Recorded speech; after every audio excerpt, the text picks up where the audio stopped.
Let's listen to some eyewitness who were at the incident. So now how the thing there, people they inside will plenty. If you change what they do for inside, you get me. If you change what they do for inside, but still people they inside where they feel they don't feel command them yet. But right now they come out somewhere right now. If you see leg, that's not busy. You know if you watch them. But God grace, we did talk small we dey do am. Why can't you do am? But we dey pray to God say everything will be okay. I was school at 4 o'clock. Then I was a small girl. Then our boys. And the small girl no small and I mean brother we have friend in park and I'll stop it there with Sunny said. Then I get to catch me say school now and I'll go.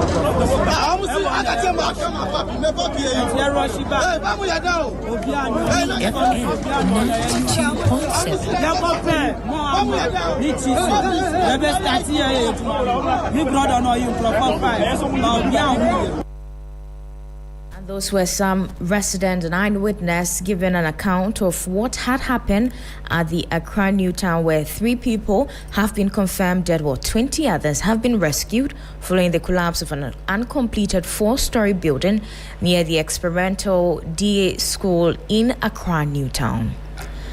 Now, away from that, the Ghana Meteorological Agency has warned commuters and drivers to safeguard themselves from expected rains going into April. Low-lying communities in the Greater Accra, Ashanti and Central region were hit with downpour on Sunday dawn, with several reports of waterlogging and localized flooding. Affected areas included Nima, Wija, Kaswa, Kanishi, Accra Central, Circle, Dansuman and Malam Junction, where residents reported flooded streets and difficulty moving around. Let's take a listen to the Deputy Director for Operations at the Ghana Meteorological Agency, Dr. Ignatius Kweku-Williams, speaking on TV3's News Central. Especially with regard to transportation, and those people who will be moving around hilly areas, mountainous areas, we are expecting to have misty conditions during earlier parts of the day. So you are expected to use your headlights, do regular servicing, and also make sure that you are enforcing some amount of defensive driving.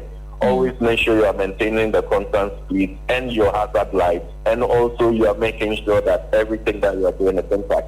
For those of you who live in flood-prone areas, this is the time where you need to liaise perfectly with the National Disaster Management Organization. Start your cleanup, refill your gases, and also be on the lookout and listen out for the weather forecast. That was the Deputy Director for Operations at the Ghana Meteorological Agency, Dr. Ignatius Kweku-Williams Avejime. Now we'll take you to the presidency, where President John Dramani Mahama arrived home last night with a hero's welcome at the Accra International Airport.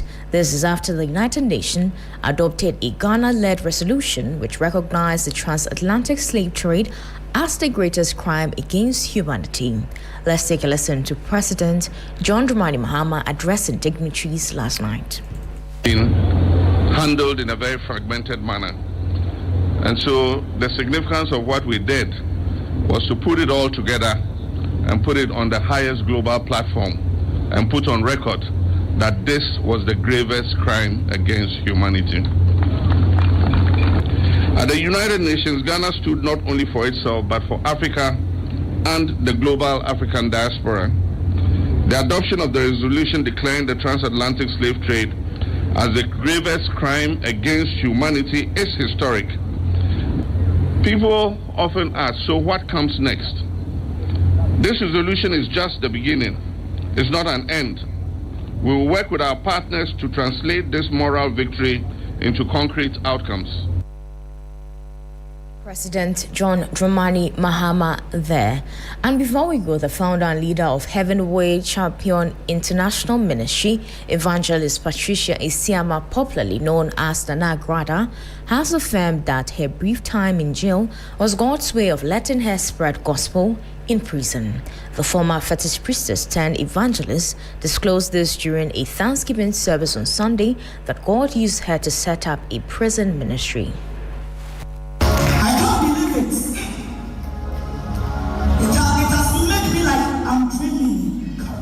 Agrada was convicted on July 3, 2025 by an Accra Circuit Court on multiple charges including charlatanic advertisement and defrauding by false pretense linked to a promotion of a so-called money doubling scheme at the services of a heavyweight champion international ministry in Wager. However, on February 5, the Amasaman High Court upheld her conviction but reviewed the punishments, ruling that the original sentence was excessive and disproportionate under the circumstances. The High Court reduced her prison term from 15 years to 12 months and imposed a fine of 200 penalty units equivalent to about 2,400 cedis. In her first public appearance following her release from jail, the founder of Heavenway Champion International Ministry was full of gratitude to God for turning her situation around.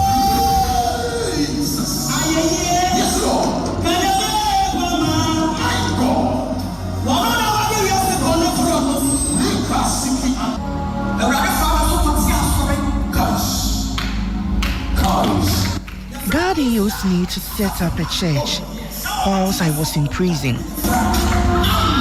Evangelist Patricia Isiama, also known as Agrada, said she had been strongly encouraged by the fervency of her husband and the congregation during her time in prison. I thank you. I thank you. God bless you. God bless you. God bless you. That was a report by my colleague Lord Edwasari. That brings us to the end of the first half of this morning's bulletin. For more news, please check our website at 3news.com. I am Enyunam Haliga. Business News is right on.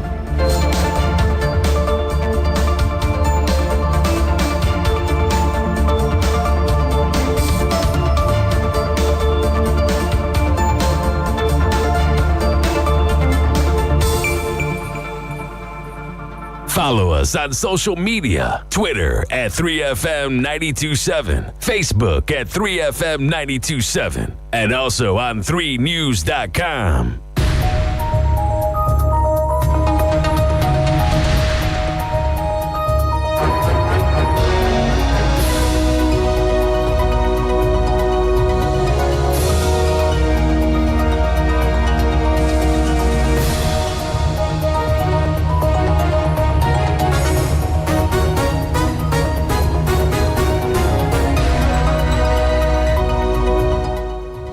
Time for business news here on Sunrise 3FM 92.7. Coming up this morning, the government of Ghana Treasury bill auction hit second target shortfall all the year despite the yield gains. Meanwhile, finance and tax analyst urges competitive rate as government returns to the domestic bond market today. We expect some level of readjustment in terms of the price. And so once that is done, a lot more activity will go into the bonds that the government will issue.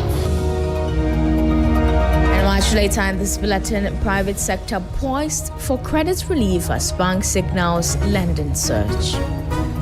There's also the view that the cedi in terms of outlook will remain fairly stable, and there's quite some confidence in the macroeconomic environment.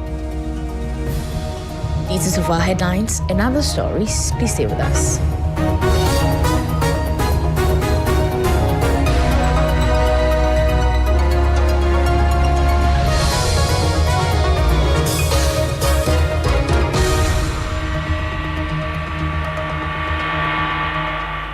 Thank you for staying with us. Now, we're going to a first story where the government of Ghana's latest Treasury bill auction held on March 27, 2026 ended a significant shortfall as investor interest failed to meet the state's ambition borrowing target.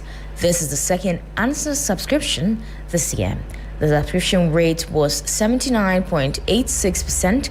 This indicates that the market provided roughly 80% of the funds government initially requested. There's more in the following 3 Business report. Government sought to raise 4.932 billion cedis. However, total offers from investors amounted to only 3.939 billion cedis, representing an undersubscription rate of 20.14% relative to the target. In a move to manage borrowing costs, the government was selective with its intake, ultimately accepting 3.234 billion cedis. The acceptance rate was 82.11% of the bids submitted by investors. Government chose to take less, rejecting higher interest interest bids to stabilize the yield curve. The 91-day bill remained the most active instrument, drawing 2.550 billion cedis in bids, of which government accepted 2.213 billion cedis at a yield of 4.81%. Demand for the 182-day bill saw offers of 76 million cedis, with 661 million cedis accepted at an interest rate of 6.62%. Meanwhile, the 364-day bill attracted 625 million cedis in bids, with government taking 359 million cedis at a yield of 9.77%. Market analysts suggest government's decision to accept less than the total offers, despite missing the overall target, indicates a strategic push to keep interest rates from spiraling upward. That was a 3 Business report on the government's Treasury bill auction hitting its second target shortfall this year despite the yield gains. Meanwhile, financial and tax analyst Nelson Kujo-Kwagbeji is calling on the government to offer highly competitive interest rate as it prepares to re-enter the domestic bond market today. He warned that a successful return hinges entirely on investor appetite and market realistic pricing. Government re-enters the domestic bond market with a 7-year cedi-dominated issuance today, March 30, 2026, marking its first such move since 2023 debt restructuring program.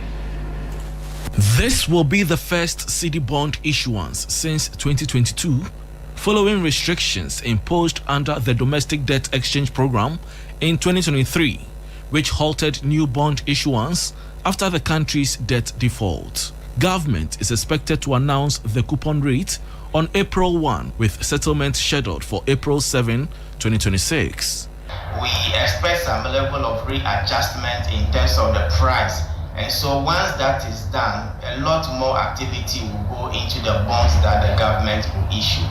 We also expect the rates to hover around the DDP bond rate. Once that is done, it will serve as an incentive to investors. And so we are keenly watching the market to see how the reintroduction of the bonds into the markets will have a general impact on the Ghana's capital markets. Investors will be required to bid a minimum of 50,000 cedis, with the offer open to both resident and non-resident participants.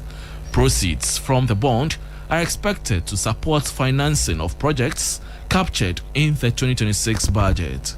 6 institutions, Absa Bank Ghana, Cal Bank PLC, FinCap Securities, GCB Bank PLC, One Africa Securities, and the Stanbic Bank Ghana have been appointed as bond market specialists for the issuance.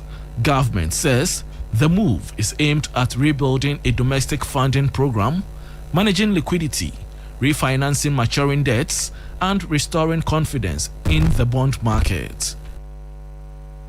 That was a report on finance and tax analyst Nelson Kujo-Kwagbeji urging competitive rates as government eyes domestic bond market return today, March 30, 2026. Now, away from that, a new report by the Chartered Institute of Bankers Ghana shows that nearly 90% of banks expect their lending rate to increase over the next 3 months, signaling growing optimism in the sector. The findings are likely to be welcomed by the private sector, which has long raised concerns about limited access to credit.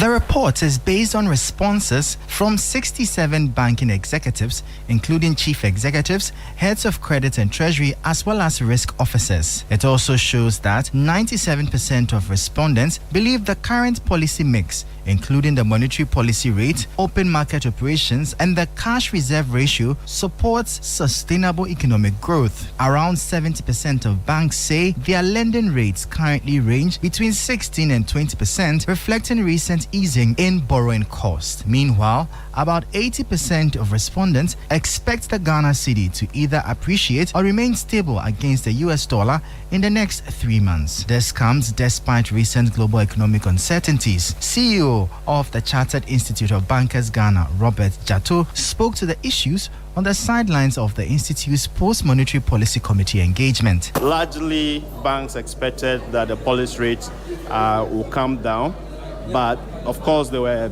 quite clear in their minds that that must be done in terms of easing very cautiously, given all the geopolitical tensions that we face and the risk to inflation. Interestingly, there's also the view that the CD, in terms of outlook, will remain fairly stable. And there's quite some confidence in the macroeconomic environment and also the work of the Monetary Policy Committee. The report suggests improving confidence in Ghana's banking sector with expectations of stronger lending activity in the near term. It's now time to look at how the cedi is faring against major trading currencies and how some key commodities are also faring on the global markets.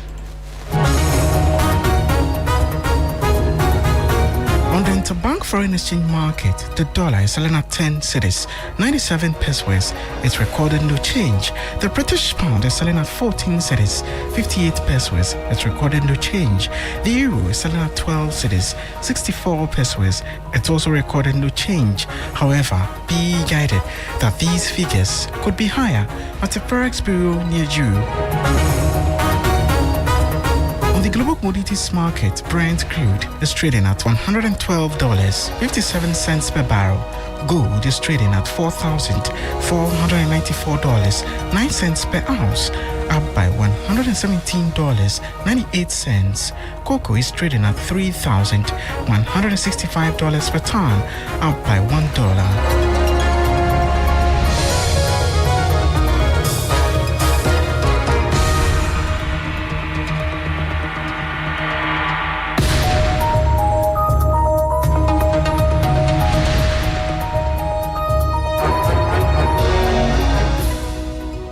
That was an update from the Forex and commodities markets. Now, your for business news here on 3FM 92.7.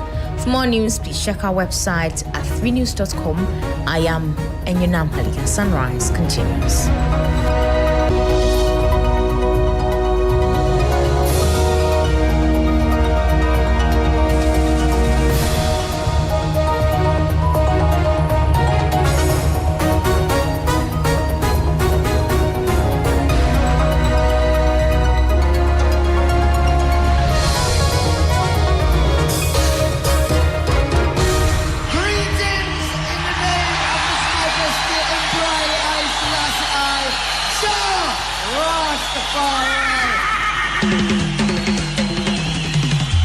It has always been a journey of Pan-Africanism and consciousness. It is your regular taxi driver with the urban blend and 3FM 92.7 in living stereo every day, Monday to Friday from 12:30 p.m. till 3 p.m. This is the show everybody listens to, so your business will certainly do well here. My name, Black Rasta. I am the rootical, hairtical, Don Gargan, Mua Fire, Rhythm, come forward. Atinga ya chika fankare, Azure ya chika fankare, Abama ta chika fankare.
a loyal listener. If you are listening, we're manifesting money into your pockets this morning. Amen. Don't miss out on the excitement. Tune in to 3 Lounge every weekday morning from 10 a.m. to 12 p.m. with AJ Akwako Sapon, only on 3FM 92.7. It's my number one. 92.7 3FM, your urban lifestyle radio.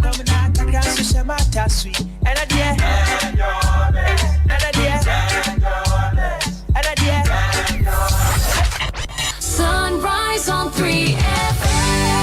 Sunrise on 3FM. The best in the morning. Sunrise on 3FM. The best in the morning. The best in the morning is on 92.7. Sunrise on 3FM. The best in the morning is on 92.7. Sunrise on 3FM. The best in the morning is on 92.7. Sunrise on 3FM. The best in the morning is on 92.7. Sunrise on 3FM.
We do know that the school near the experimental school at the Accra New Town is caved in, and it fell on some persons who had gone to worship their God, to give thanks and praise on a Palm Sunday. Tragic, calamitous. We're still finding the answers, and the rescue operations are on. My colleague Eric Mewinek Beta is on the ground. We'll get you there to bring you some fine detail what the rescue efforts have yielded so far. We know that the Minister for Education, the Honorable Haruna Idrisu, has been there. We know that the former Member of Parliament for the area, also former Interior Minister Henry Quartey, has been there. Not altogether happy about how he was treated. We know that it's a joint operations. The Ghana National Fire Service, the Ghana military, and also National Security and the National Disaster Management Organization are all present, with the Ghana Police tagging along. We also do know that the regional minister, the mayor of Accra, have all had cause to be there. Members of parliament from adjoining constituencies, Okaikwe South, Ayawaso East and West, and all those constituencies that share boundaries with the constituency where this has happened. That's Ayawaso Central. They found a reason to be there. Those who are counting their losses post the rains that came on Saturday into Sunday. Very heavy rain, if you ask me. Rain from 2 a.m. all the way down to about 10 a.m. in the morning. Long rain. And the big question still comes to mind. Are we ready? Are we disaster ready as a country? If we are not, what do we intend to do to make our situation any better? I saw a gentleman at Accra, Tama New Town, Manhia. For those who don't know, we're still in Ghana month. Manhia means new town. That's Manhia. Newtown. So that's Tema Newtown, Tema Man here. And he was counting his losses. Apparently, I understand he is a DJ who also plies his trade, using his equipment, event per event, and his amplifiers and sub mid-range speakers have all been swept away by the rain.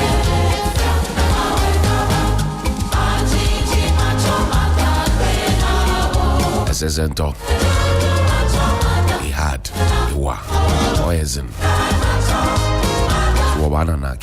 Good morning, welcome to Sunrise on 3FM 92.7. My name is Johnnie Hughes. Later in the show, we'll be engaging with the local assemblies. We'll also be engaging with the National Disaster Management Organization and all who are connected to managing disaster in this country. We want to ask the simple question: are we disaster ready? That's what we are asking this morning. Are we disaster ready? If we are not disaster ready, what do we need to do? And I'm sure that you, as a Ghanaian, also having experienced the perennial rains and the floods that come along with it, would have a thought or two to share, some suggestions that will work. I don't still understand why we have people building in waterways and we feel comfortable about it, when we know that the waterways are a problem. I still don't find the reason. And yesterday I was looking at the building that collapsed at Accra Newtown. I was just looking at the building and I was looking at the pillars that supported, I think, 1-story, 2-story, and I was looking at the pillars, and I clearly, even from a layman's point of view, never mind that my dad was a great builder, has built many things, can drive you through town and show you what my dad has built. But having been to different sites, you look at the pillars and you look at the building, the edifice, and you know clearly that this is not. The question to ask is, when you're going to apply for your permits, there are experts at the assemblies that give you, some call it tough time, but I call it a rigorous process to make sure that everybody who gets a permit is deserving of getting that permit, and that permit is not going to be a license to inconvenience some other persons who already live in the neighborhood, or who would come and live in the neighborhood in the not so distant future after this individual seeking the permission to build is done with their building or constructing their building. So you want to ask which building inspector, which engineer, sub-metro engineer, or whoever it may be, looked at this and said that, okay, these pillars are good to go, mount and cast concrete on this. We need to start asking questions. And off the top of my mind, I can remember what happened at Melcom. You remember Melcom? That's the soul of the good old Gordon Avenogbo. He was head of PR at the time, and we asked all the tough questions at the time. Did we learn any lessons from there? You know that some place in the central region as well, buildings collapsed. A school building collapsed where there were kindergarten children in the school. Now, we understand that this building that has collapsed at the Accra Newtown Experimental School area is actually a school. So what if the children were in there at the time? Thank God for Sundays. But what if the children were in there at that time? What if the children were in there at that time? What could have happened? Has money exchanged hands to allow for the building to continue in the state in which it was until it collapsed? Do we blame it on the rain to say it rained too hard and too long, and so it softened things and things collapsed? Is that a good enough excuse? These are very simple questions that will engage the mind of any right-thinking Ghanaian, or right-thinking human being for that matter. You take care of your child during pregnancy for 9 months, antenatal, prenatal, postnatal, the natals you can find. You take care of the child from nursery to playgroup to kindergarten to primary school to JHS, getting to SHS, and then the person goes to go and worship, and then all of a sudden the building caves in and the child is gone. If you were the parent of that child, how would you feel? And if you were the one who allegedly may have taken money to allow for this ill construction to go on, investigations are ongoing, but we're just hazarding guesses here and there. How would you feel at this point? That some 300 CDs, some 500 CDs, some 1,000 CDs changed hands. You put your signature under a document, you appended your signature, you stamped onto something, and now people are dead and gone. Some more are trapped. How would you feel? How would you feel? No, I'm asking you, how would you feel? You would have to tell me, how would you feel? Think on these. Let me take you to the Accra Newtown Experimental School area yesterday. Some sights and sounds from there. Listen.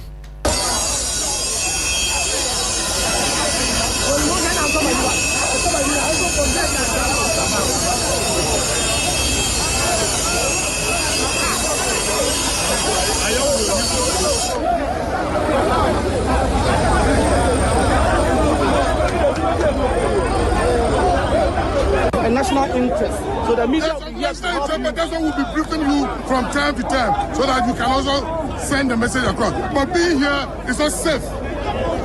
Where's your helmet? What boots are you wearing?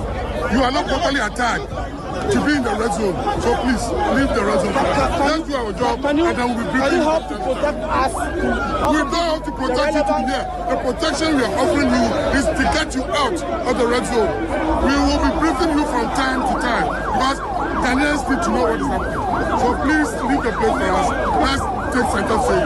Fire service is here, police is here, 48 engineers on the highway coming. NAPO is also here. We are coordinating all the events. Everybody who has to be rescued will be rescued. We will not leave this place until the job is done. But give us the space to do our job. Thank you. Any other stakeholders? It's a very crowded area and we are all working very hard. Some media only speculating, am I wrong information? There's nobody there for now. We are working hard. So far, so far, why? Crowd interference, any problem, but I'm paying forward.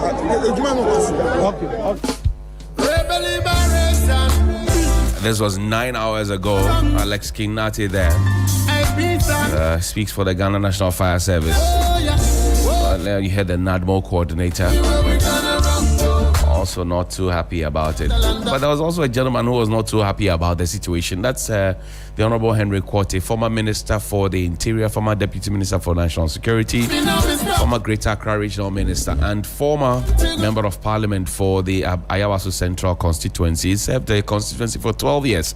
Yesterday, he went there to ascertain for himself what had happened, and here's what transpired. Now, I am so disappointed. Sir, Enipa,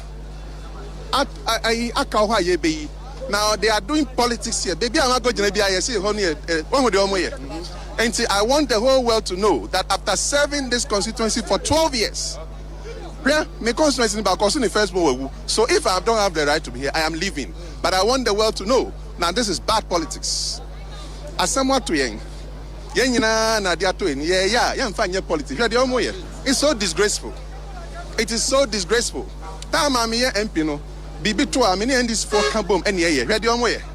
Nipa aka baby a disaster say na ye pamo MPP ni why? In a disaster? Who's only from a current MP in there be Oba on Obama money, ready on way. National security for any police no soldier. And they are sacking me like a goat. I want the world to know this is very disgraceful. And so the whole of Ayawaso Central should know that this has been all my politics into me. I've done what I have to do. I was coming here. Now, but into me coffee. But Ghana, this is bad. It is very, very, very bad. And I'm pinning this on the Ghana police, of whom I've been an interior minister before. They have shown misconduct today. Very disrespectful, including somebody who claims to be a national security operations a colonel. This is very disgraceful. I am sad. He sacked me like a goat. This is sad. It is not good for the democracy of this country. Rebel liberation. Tell me where you gonna run go.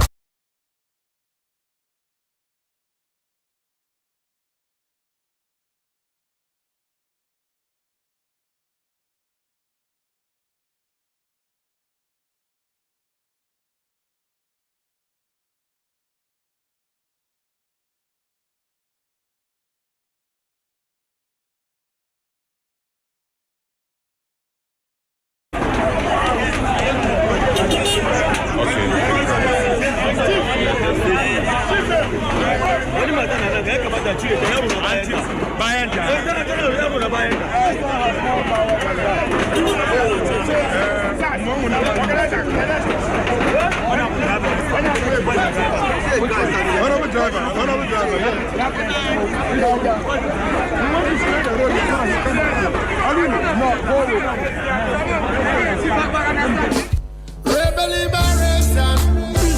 Tell me where you gonna run go. Yeah, I beat that.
In the morning is on 92.7 Sunrise. You on have the 3FM. education.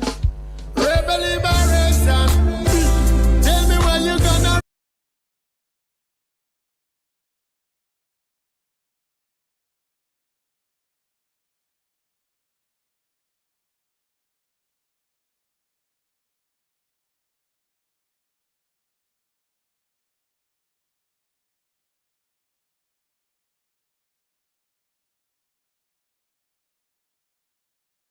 This is our country, and this is where we come from, this is where we live, this is where we survive, this is where we are thriving. And so we will take every step and demand for the right things to be done in our favor, because beyond Ghana,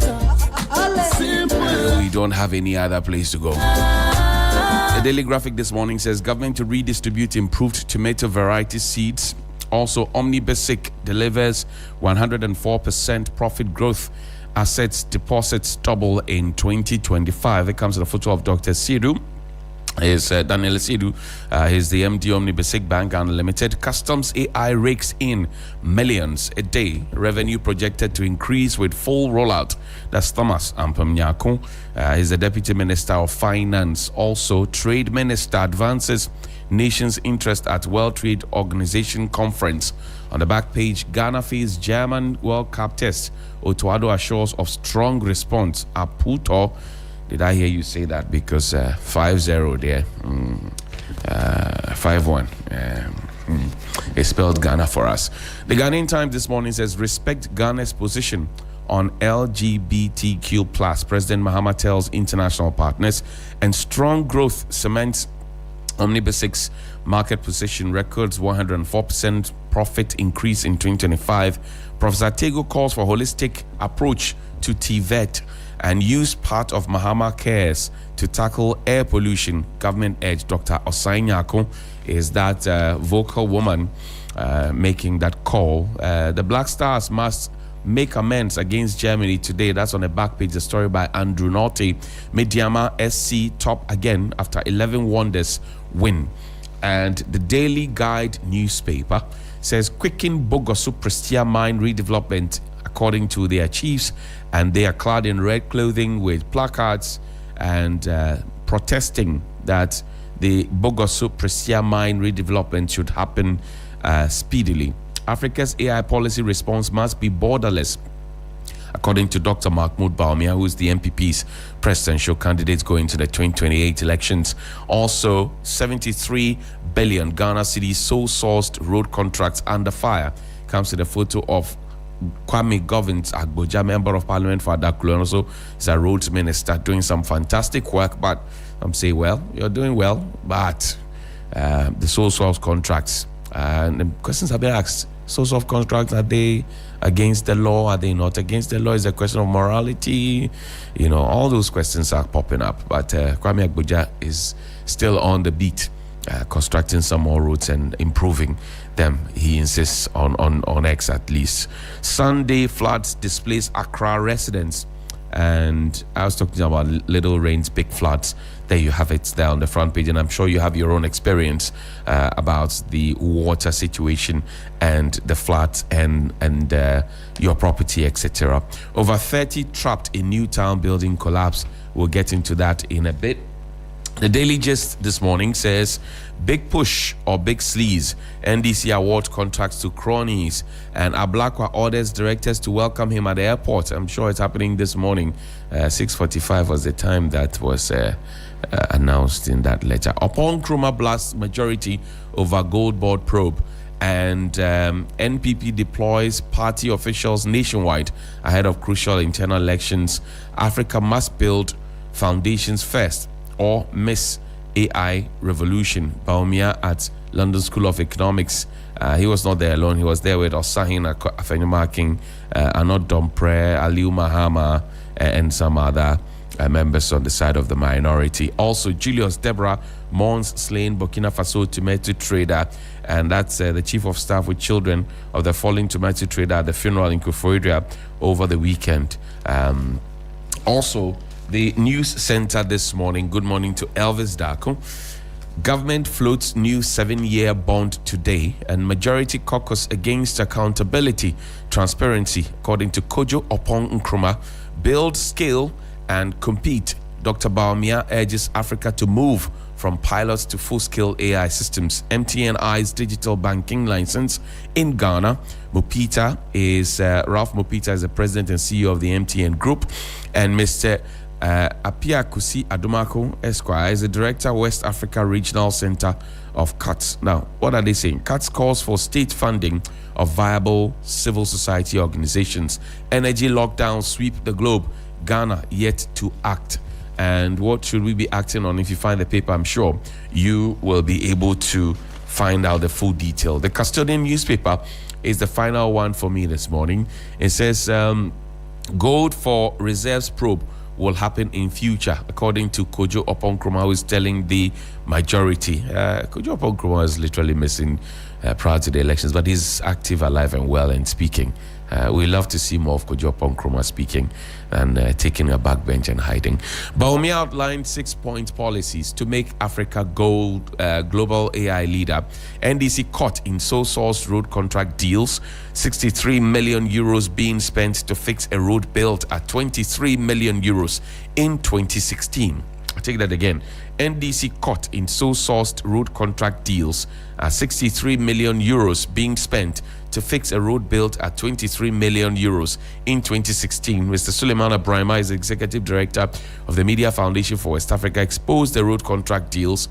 Mr. Govins Kwame Agboja is the Minister for Roads and Highways. Mr. Agboja thinks, and he went to Parliament to say that, look, all of this won't go anywhere because it's machination that's actually happening on the back end. Who's machinating what? I don't know. But what is Mr. Sule Brahma's motive? It's also a question that's been asked by many people. Well, you have the microphone, and because you're watching us live on Facebook and also listening to us on 3FM 92.7, share your thoughts and comment. Julius Deborah Mons, Burkina Faso terrorist victim. Constance Nyako on the back page. Gold sector key to economic transformation. Gold Board CEO Sami Jemfi says that, and Financial Stability Council assesses policy initiatives. Let's take a look quickly at some of the details that we can find in there. I know that most of you are also interested in government's floating 7-year bond today. We'll get into that detail. It's some 9 minutes to the top of the hour, 7 a.m. on 3FM 92.7. This story by Elvis Dark on the back page of the news center. It says, government is set to return to the domestic bond market with a new 7-year issuance today, marking a significant milestone in its post-debt restructuring recovery and a critical test of investor confidence in the country's economic turnaround. The bond, which will be marketed from Monday, the March 30, that's today, to April 1, with settlement rescheduled for April 7, represents the government's first re-entry into the medium to long-term domestic debt market since it suspended such issuances in the wake of its unprecedented domestic debt exchange program. Announced by the Ministry of Finance, the offer will open to both resident and non-resident investors, signaling a deliberate attempt by authorities to gauge renewed foreign appetite for Ghanaian debt instruments after a turbulent restructuring period that reshaped the country's financial landscape. So that's it there. If you have some kwacha or you have some cash, you know where to put your money. It's going to be there. But the folks in Bogoso are not too excited about the delay in redevelopment of the Bogoso Prestia mine, and they are baring their teeth to government. They're asking questions, and they say, look, divisional chiefs from, by Daily Guide, it's a Daily Guide reporter, divisional chiefs from the Bogoso Prestia traditional area have called on the government to fast-track the redevelopment of the Bogoso Prestia mine. In a formal appeal to President John Dramani Mahama, the chiefs expressed concern over the slow progress of the redevelopment of the mine. The statement was signed by Nana Edu Fanyim II, the divisional chief of Bondai in Suta, Nana Kwesi Sompre, the second divisional chief of Bogoso, and Nana Inteboa Pra, the fourth, the divisional chief of Prestia Himan. The traditional leaders noted that the mine, once a major economic pillar in the area, has historically provided employment, supported local businesses, and contributed significantly to community development. They recalled that previous leaseholder Future Global Resources had its license terminated by the Ministry of Lands and Natural Resources in September 2024 due to its inability to meet financial and operational obligations. According to the chiefs, it was the expectation that the new leaseholder would fast-track the process of bringing the mine to full productivity. As custodians of the land, they continue to receive concerns gathering the slow pace of the development, the petition has stated. So the chiefs emphasized that the Bogoso Prestia mine remains a strategic national asset with significant mineral reserves and the potential to contribute meaningfully to the country's gold output and national revenue if properly managed. So they are not happy. But the question is, are we giving it to a Ghanaian or are we finding another foreigner to give it to? It's a big conversation that we must have, but we know that 30 persons so far have been trapped in that the situation at the Accra New Town area, where we understand that chaos and fear gripped the New Town suburb of Accra yesterday and even up on today, when an uncompleted 3-story building on the compound of the Accra New Town District Assembly School near the Ghana Commercial Bank collapsed around 1 p.m., trapping over 30 worshippers beneath the debris. We also know that at the time of filing this report by the Daily Guide, and throughout the day yesterday, this was very topical. It will be topical today as well. 7 people had been pulled from the wreckage, and the good news is that they were alive at the time that they were pulled from the wreckage, and many more are believed to have been trapped or believed to be trapped under the wreckage. The fears abound of the growing death toll that could hit us if we do not act speedily. The building has been left unfinished since 2012. The building has been left unfinished since 2012. It was originally constructed to accommodate the overflow of the students of the Accra New Town Experimental DA School, and it goes back to what we have been talking about. Government is a continuum. Governance is a continuum. Governance It's a continuous process, it's a continuum. So if a school was being built in 2012 and we left it, we went through another election cycle in 2016, we left it. We went through another election cycle in 2020, we left it. We went through another election cycle in 2024, we still left it. And we will be busy constructing new schools and new buildings. I don't know what our problem is. Is it the fact that we do not want a situation where I started a project, and so if Kunzo Tiani assumes power after I have left power, he will not continue the project because people will say the project is associated with me or to me? It's a big problem. 2012, left to the mercy of the weather, or at the mercy of the weather. And the intention was to accommodate the overflow. I remember so well when Oko Vanderpoel, Dr. Alfred Oko Vanderpoel, was mayor of Accra. And at the time, we didn't have all these many divisions of Kokma, Lekma, Ladma, all these Mama things that we have. We didn't have that. We had some, yes, but Accra AMA was basically very, very big. And also East and West were all under the AMA. A wise man came and decided that let's cut the things into pieces. Let's redemarcate. Let's find MCs and DCs for different areas. Let's find municipal coordinating directors. Let's find staff for so we were just cannibalizing the city of Accra.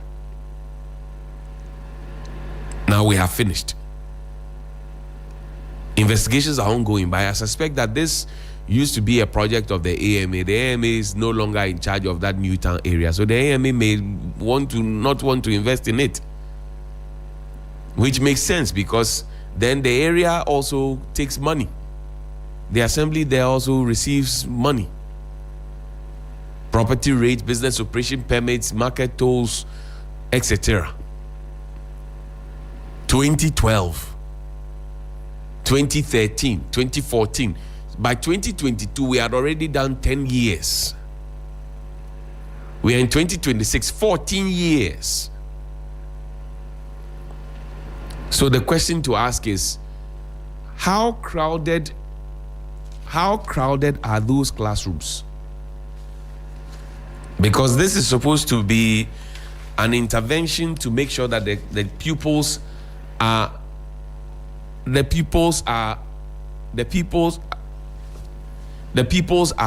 well catered for. They are well catered for. They are not crammed up in the classroom. And since 2012, we have not done anything about it. I know that Mayor Vanderpoel, for example, had a lot of these schools, Millennium schools, built because he was trying to end the shift system. And he did end it in Accra before he left office as mayor of Accra. 2012. Think about it. Let's go on to the phone line and speak with Mr. Desmond Aka. He speaks for the Ghana National Fire Service. ADO 1 or 2. Good morning, sir. This is DO2, Desmond Aka. DO2, sir. Sorry, sir.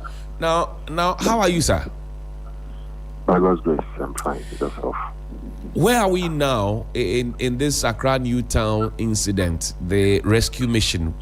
How far have we come? Well, so first of all, let me say a very good morning to you and then your cherished listeners and those watching on social media.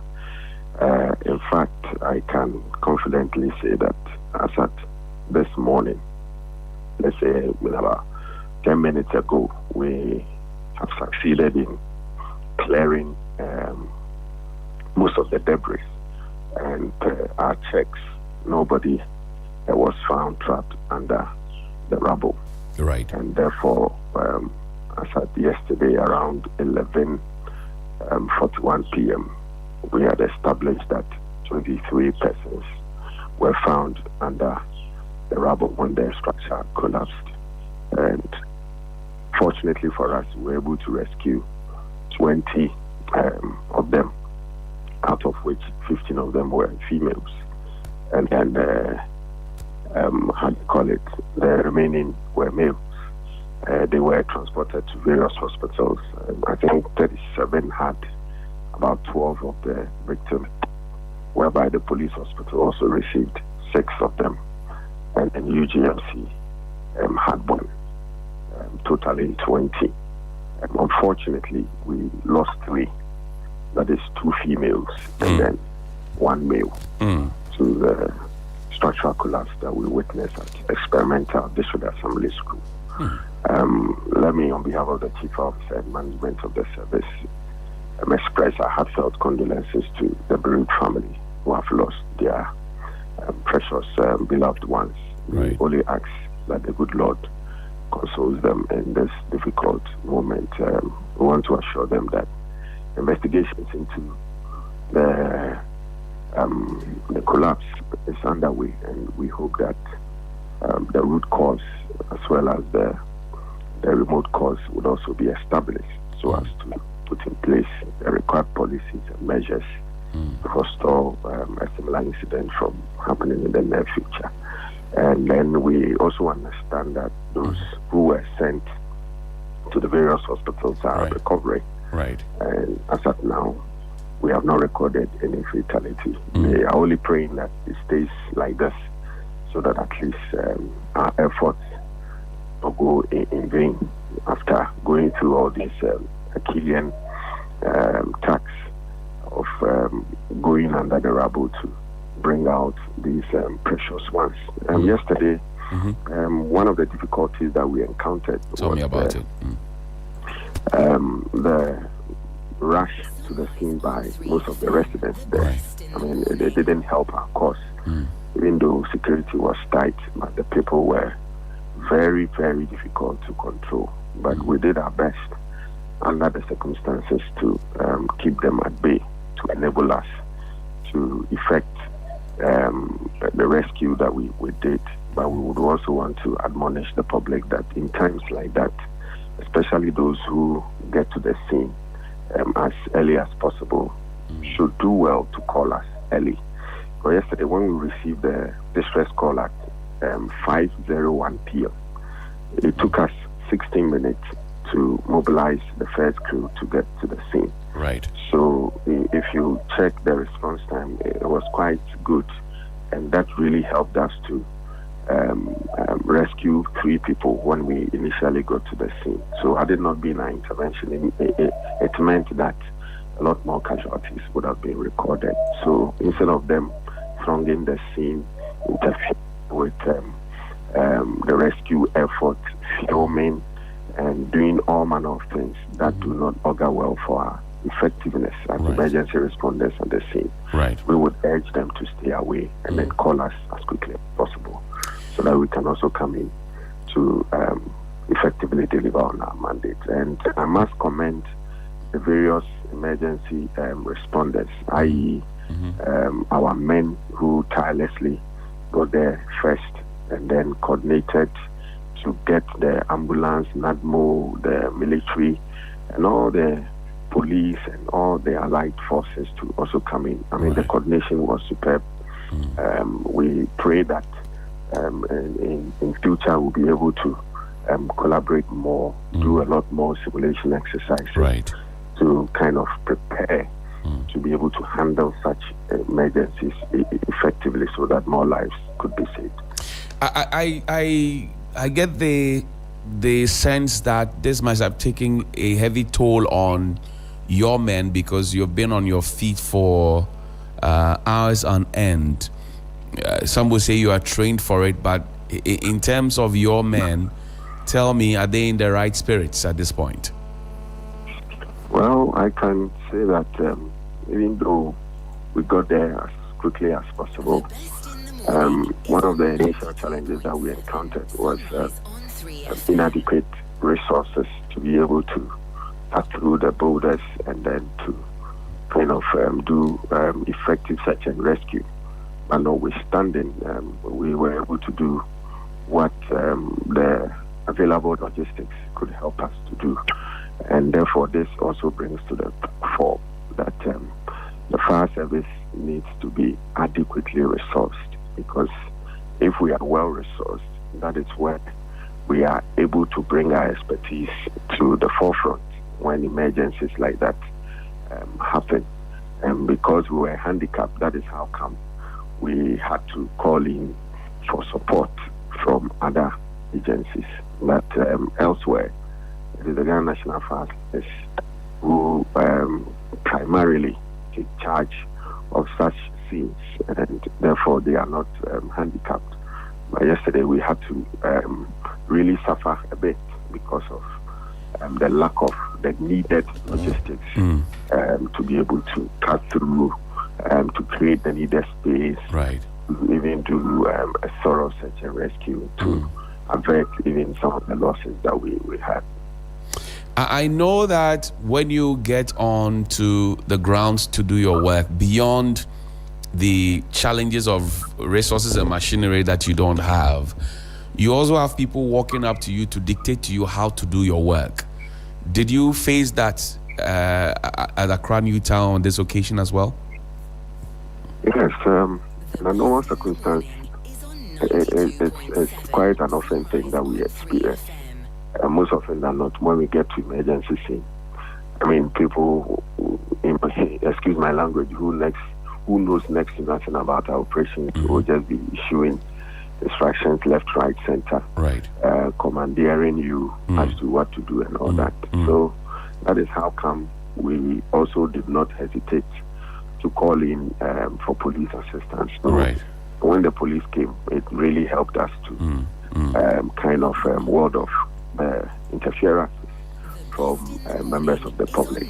I mean, it is a common thing that we normally experience. So to curb that, I think we would have to intensify education on that, on safe practices, so that at least once the public comes to terms with that, they would do us a lot more good by staying away, by calling us early, and then also, if by extension, volunteering, if they have been trained, where other volunteers who can support with their equipment to support us to effect rescue, and we want to commend them. So not until we'll be able to train much more people, especially within our communities, to be able to offer that kind of services, we would still want to admonish the public to stay clear of, but to do well to call us so that we can come in on time to do what we are known best of doing.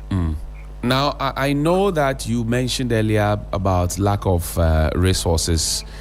If you were to answer the question as to whether or not we are disaster ready as a country, what would you say? It's not lost. Even though we may not have what it takes, essentially, all is not lost. For in our part of the world, especially in Ghana, we are happy that we have a lot of agencies whose role in some way or the other are interlinked for in such circumstances. Even if one institution does not have all that it takes, it can rely on the other for support. And when it mattered most yesterday, we had to call in for that kind of support. And I must commend the coordination that we experienced there.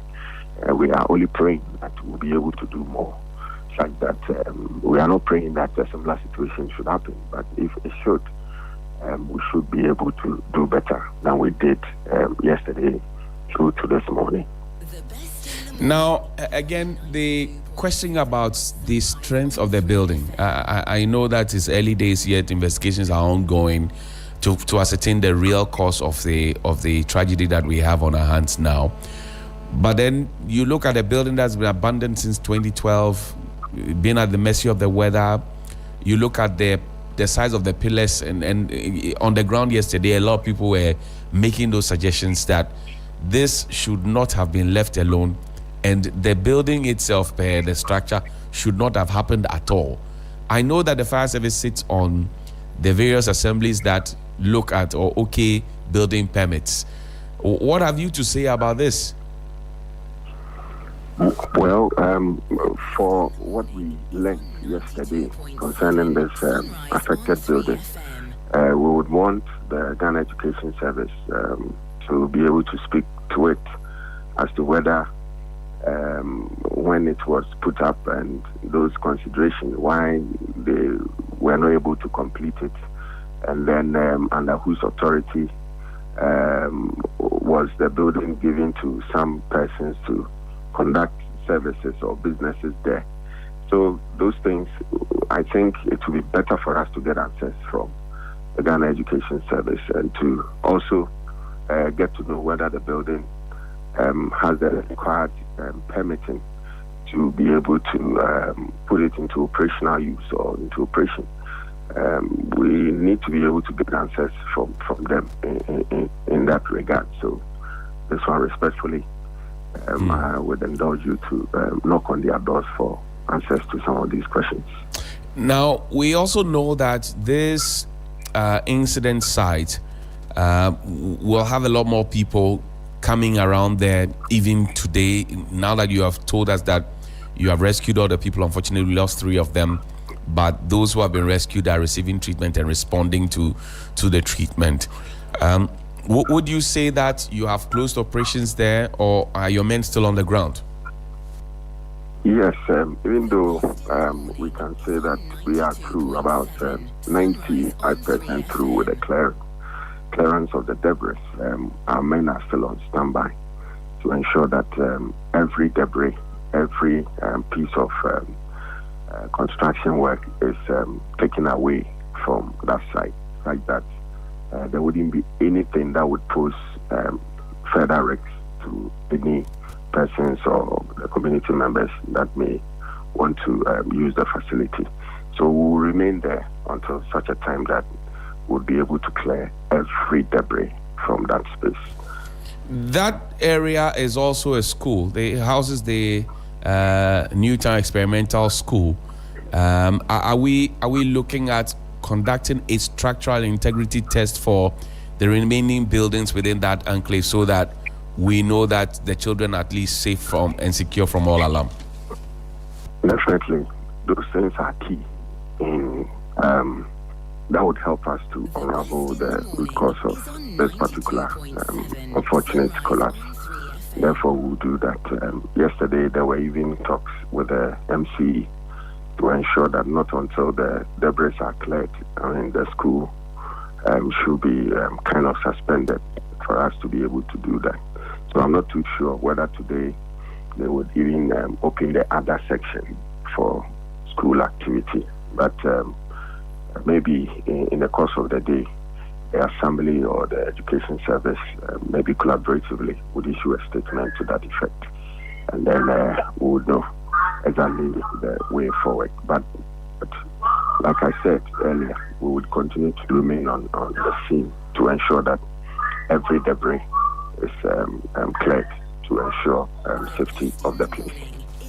Dio Desmond Aka, I'm grateful that you could speak to us this morning. He speaks for the Ghana National Fire Service, and we're happy to hear from you from the professional point of view. Thank you, sir.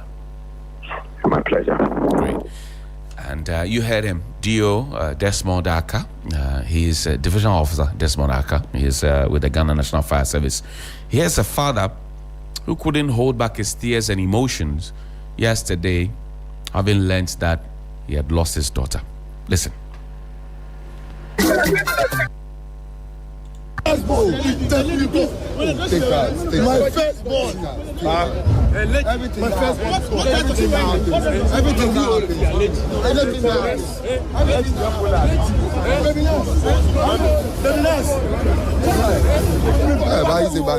Oh, the firstborn. The firstborn. My firstborn.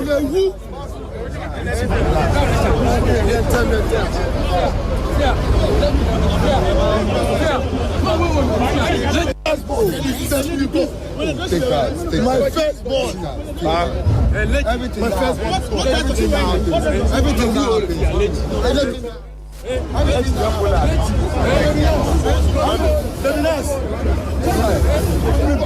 now. Oh, the firstborn. The firstborn. The best in the morning is on 92.7 Sunrise on 3FM. And as a gentleman popularly known as Kwafo, some say he serves with a security organization, and he couldn't hold back his tears and emotions learning that he lost his firstborn, a lady, in that tragic incident that happened at the Accra New Town Experimental School. And he clearly was struggling to find his words and was calling for support and all of that. I hope he gets some psychosocial support, because it's quite tough, is it not?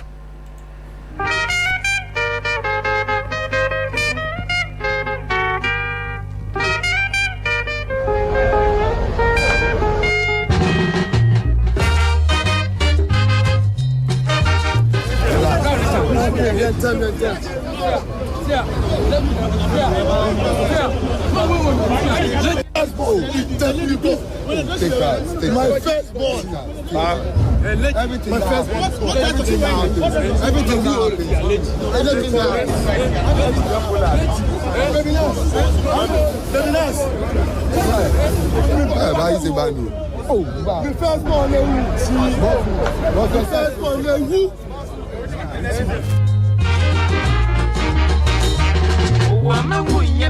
Sunrise on 3FM, the best in the morning.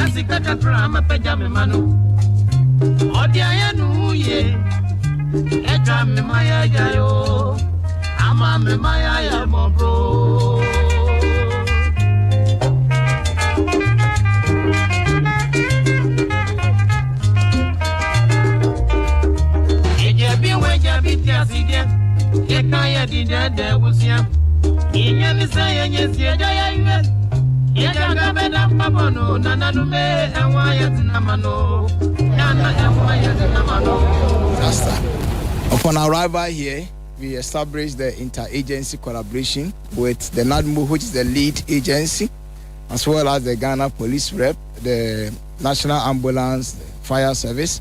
And let me acknowledge the fact that the first responders, that is people within the general area, also played a very vital role.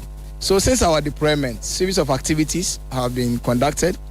The initial phase of activity was to establish cordon in order to provide security at the incident area. Sequel to that, we engage in the search and then the rescue activities. And as of this morning, I'm confident to say that we have made significant efforts in terms of the number of personnel that have been rescued. We have rescued 20 personnel. Unfortunately, 3 are dead, making 23 victims. Yes. So we have rescued 20 victims and then recovered 3 dead bodies, making 30. So making 23. So basically, that is the activities we have done so far. As of this morning, we continue with the demolition of the rubbles. And as you can see, we have reached the base of the storyboarding, and there is no individual trap or victim trap under. Because that was one of the concerns, that there could still be persons inside the rubble, but you say that as you've reached the base, there's no such thing. Yes, there's no such individual who is currently trapped under the collapsed structure. So we're at the base, we've seen the rubble. What is expected to happen today? Okay, so our future engagement or our current activity is to clear the debris in order to make sure that at least the area is free from this unfortunate incident. So that's operation. We know that this place is a school. As at the time we've been here, we've not seen any of the students making their way here. Does it mean that this place is off limits for all persons as work continues today? Well, that is the decision of the school authority. But looking at the situation here, I think it's not an ideal for the school children to embark on their school activity for today, at least for today. It will be prudent for the place to be cleared for them to start school. So that is what we see. A lot of people are asking questions as to why this may have happened. I know you're seeking to clear the debris, but on matters of investigation, can you tell us what is expected to happen as well? Well, I think the whole issue has to be subjected to investigation. So for now, we cannot be able to establish the real cause of the building collapse. But for such a structure and as an experienced engineer personnel, you could see that it's purely structural integrity issues. But as I said, I'm sure detailed investigation will be carried out by the relevant authorities.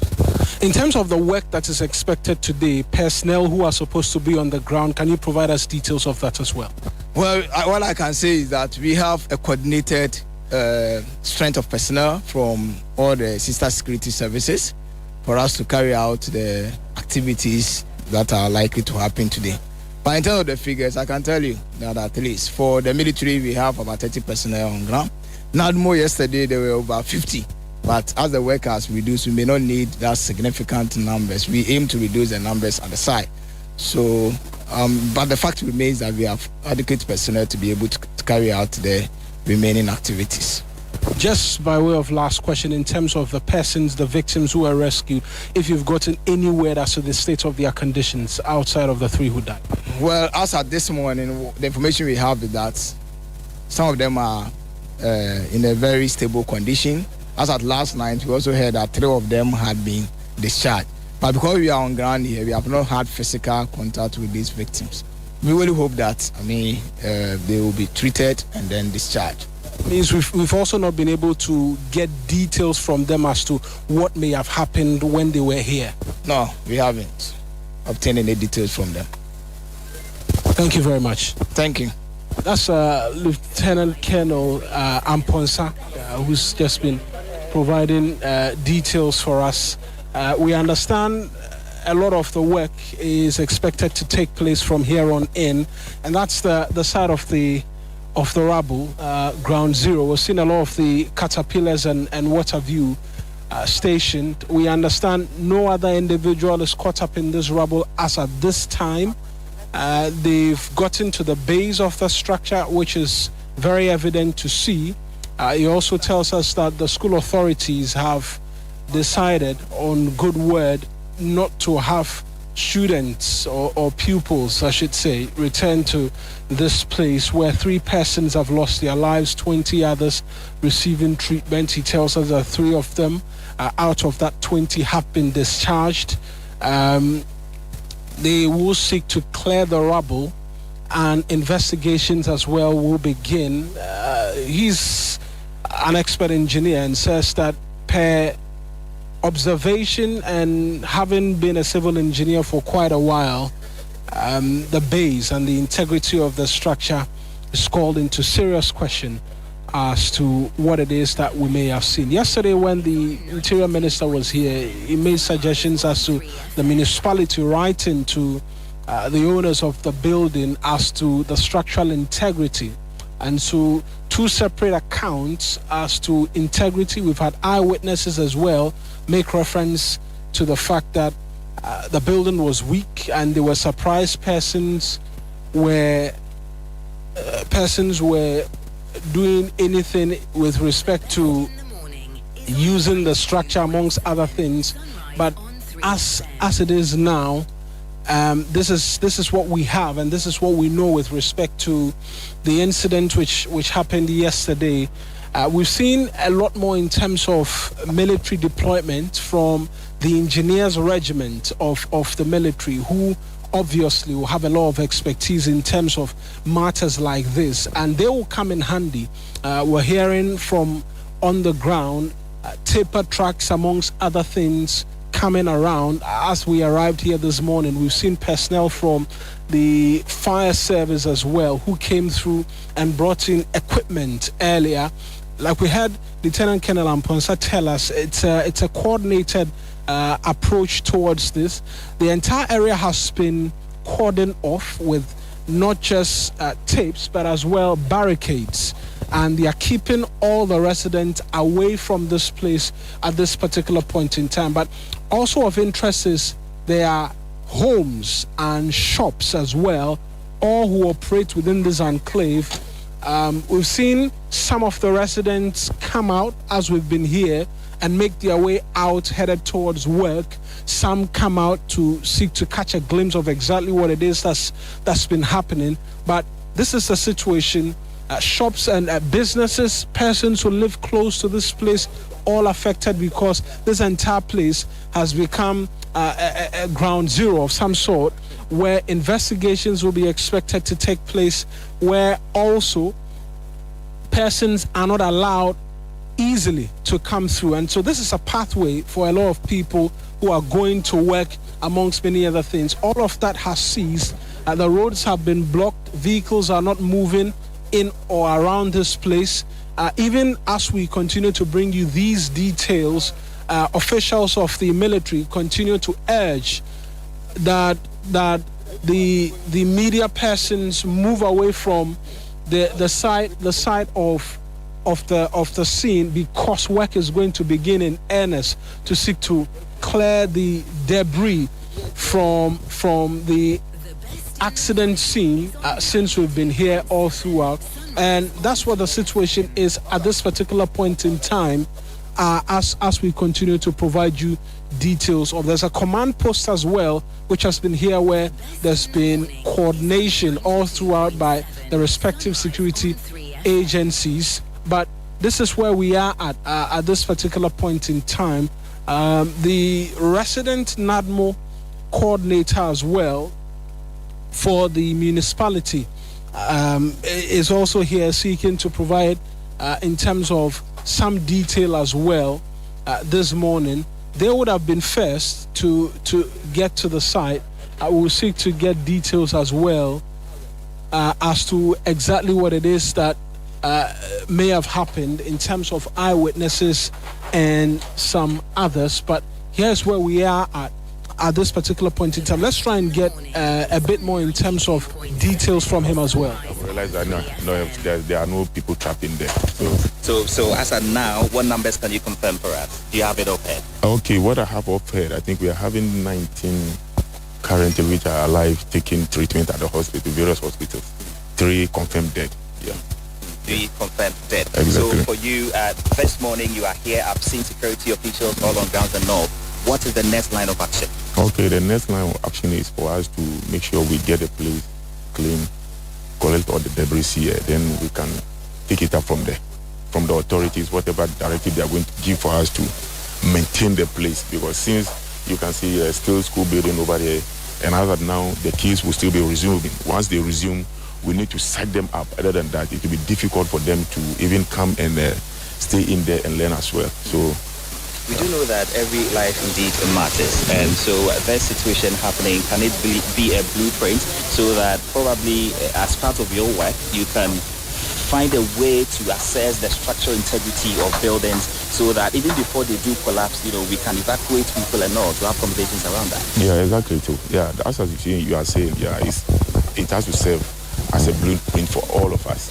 Yeah, so even from today, we are going to make sure the necessary measures that are supposed to be taken for someone to acquire a permit before, and also the supervision of that building, we have to be ensured. I think there's no two ways about that, yes. Behind the structure, you see there's another structure there. Will you also have an assessment of the rest of the structures? Probably they were built in within the same period. Oh, exactly. They've been given, how do you call it, the permit to work on. And so definitely we can't say because there is a collapse building here, we are going to, but definitely we still have to go in there because kids will still come in there, come and learn over there. And now how to site them up to even come and accommodate themselves there will by all means become a problem. So we are still working on that. So once they resume, we'll have to come and get the expertise to come and site them up to continue learning over there. Thank you. And then hopefully the victims who are at the hospital, you are going to keep an eye on them. Exactly. We are going to keep an eye on them. And we'll be visiting them this morning, probably to see how they are faring. Okay. Thank you so much. Confirm your name and your role for us. Mohammed Awal, the NADMO director for the constituency. Okay, thank you. Chief, you were okay. All right. He'll do a bit of the local language for us subsequently, but that's also the perspective of NADMO with respect to the developments here. And scanty details off the back of everything that may have happened, and so lots of questions being asked as to integrity of the other structures herein present. But as at now, what we know is this debris in your line of sight is all going to be the center of focus for officials who are going to be coming through this morning. Some present already. We're expecting tipper trucks to be making their way here any moment from now, where work will begin in earnest. There are a bit more in terms of eyewitnesses amongst others, and I mentioned to you that this entire place has been cordoned off, and so away from here you see that there are quite a number of The best in the morning. residents, eyewitnesses, and what have you, who have been put behind the barricades mounted by officials of the Ghana Police Service and what have you, and we'll try to engage a number of them, but and get a sense as to what the situation is. And this is a bit away from the area where the building collapsed at, but this is a situation. There are other schools, other facilities, I mentioned businesses, and what have you, all stationed here. We continue to see a lot of the heavy-duty machinery that are present here as the entire place continues to be no-go area. And easily, this is a path for a lot of people to come in and out of. But unfortunately, all of these businesses, and if you know Newtown very well, you know that a lot of printing happens in and around this place. A number of these outlets today will not perhaps be able to work from around this area because of the nature of the rescue operations to be undertaken. Not rescue operations, but in terms of clearing the debris.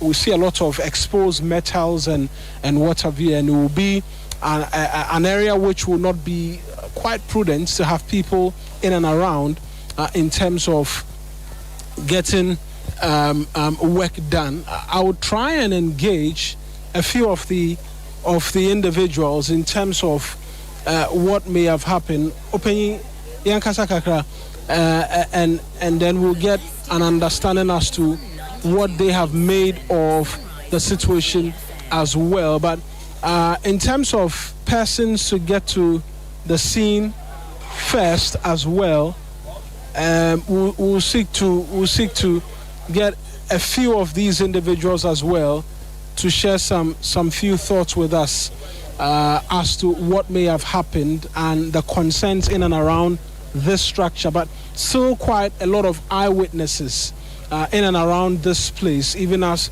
roads are diverted to ensure that mobility is eased for persons who live in and around this area.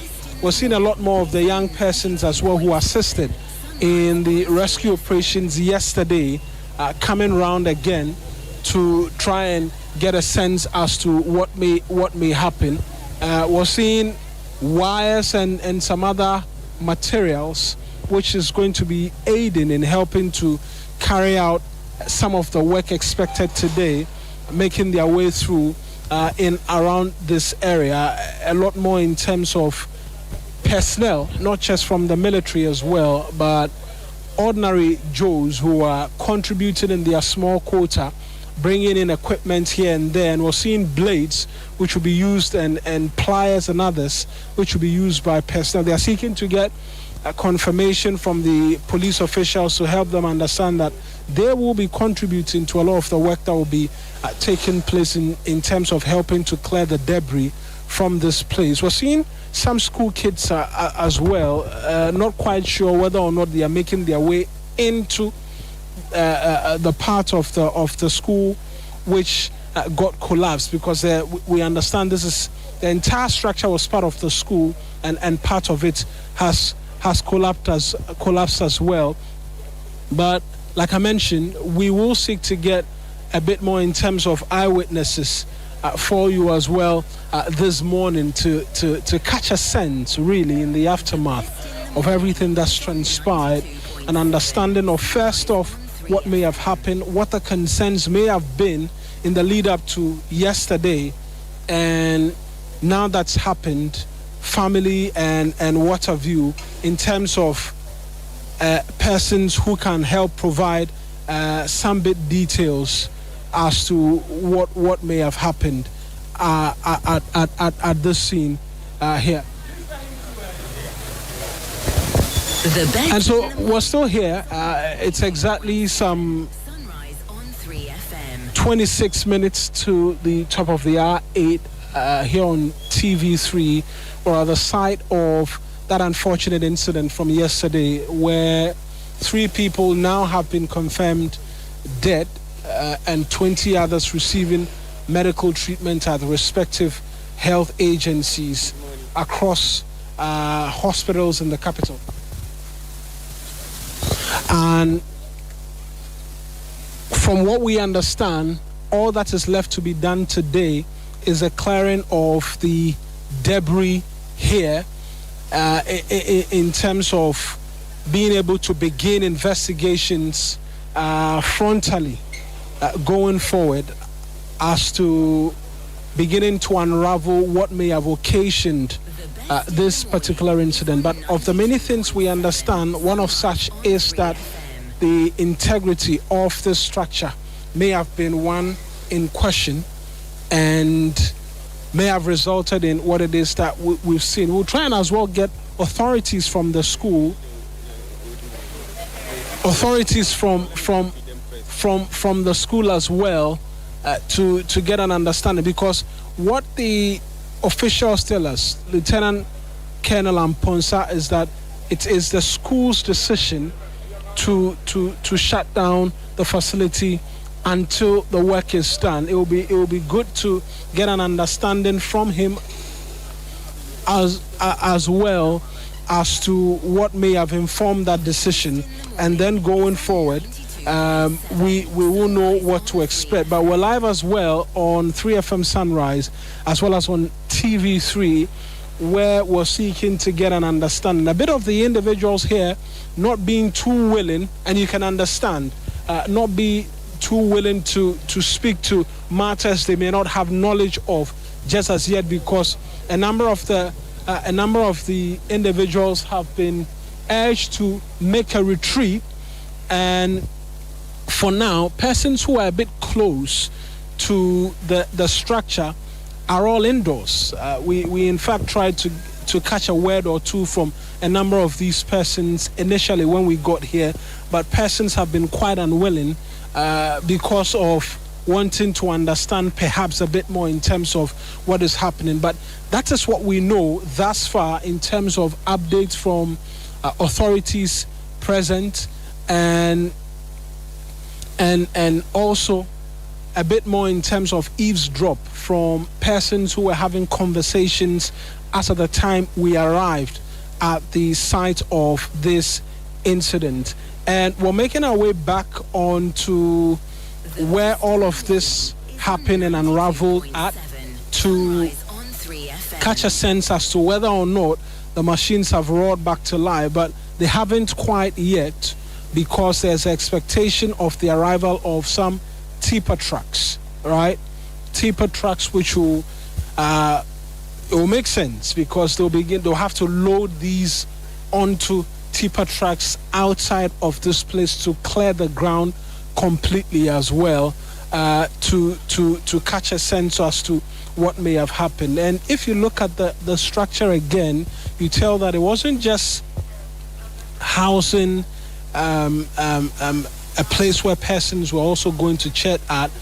You almost see what appears to be a urinal of some sort at some point in time, a part of the building being used as a urinal. We see running pipes, lots of metal exposed.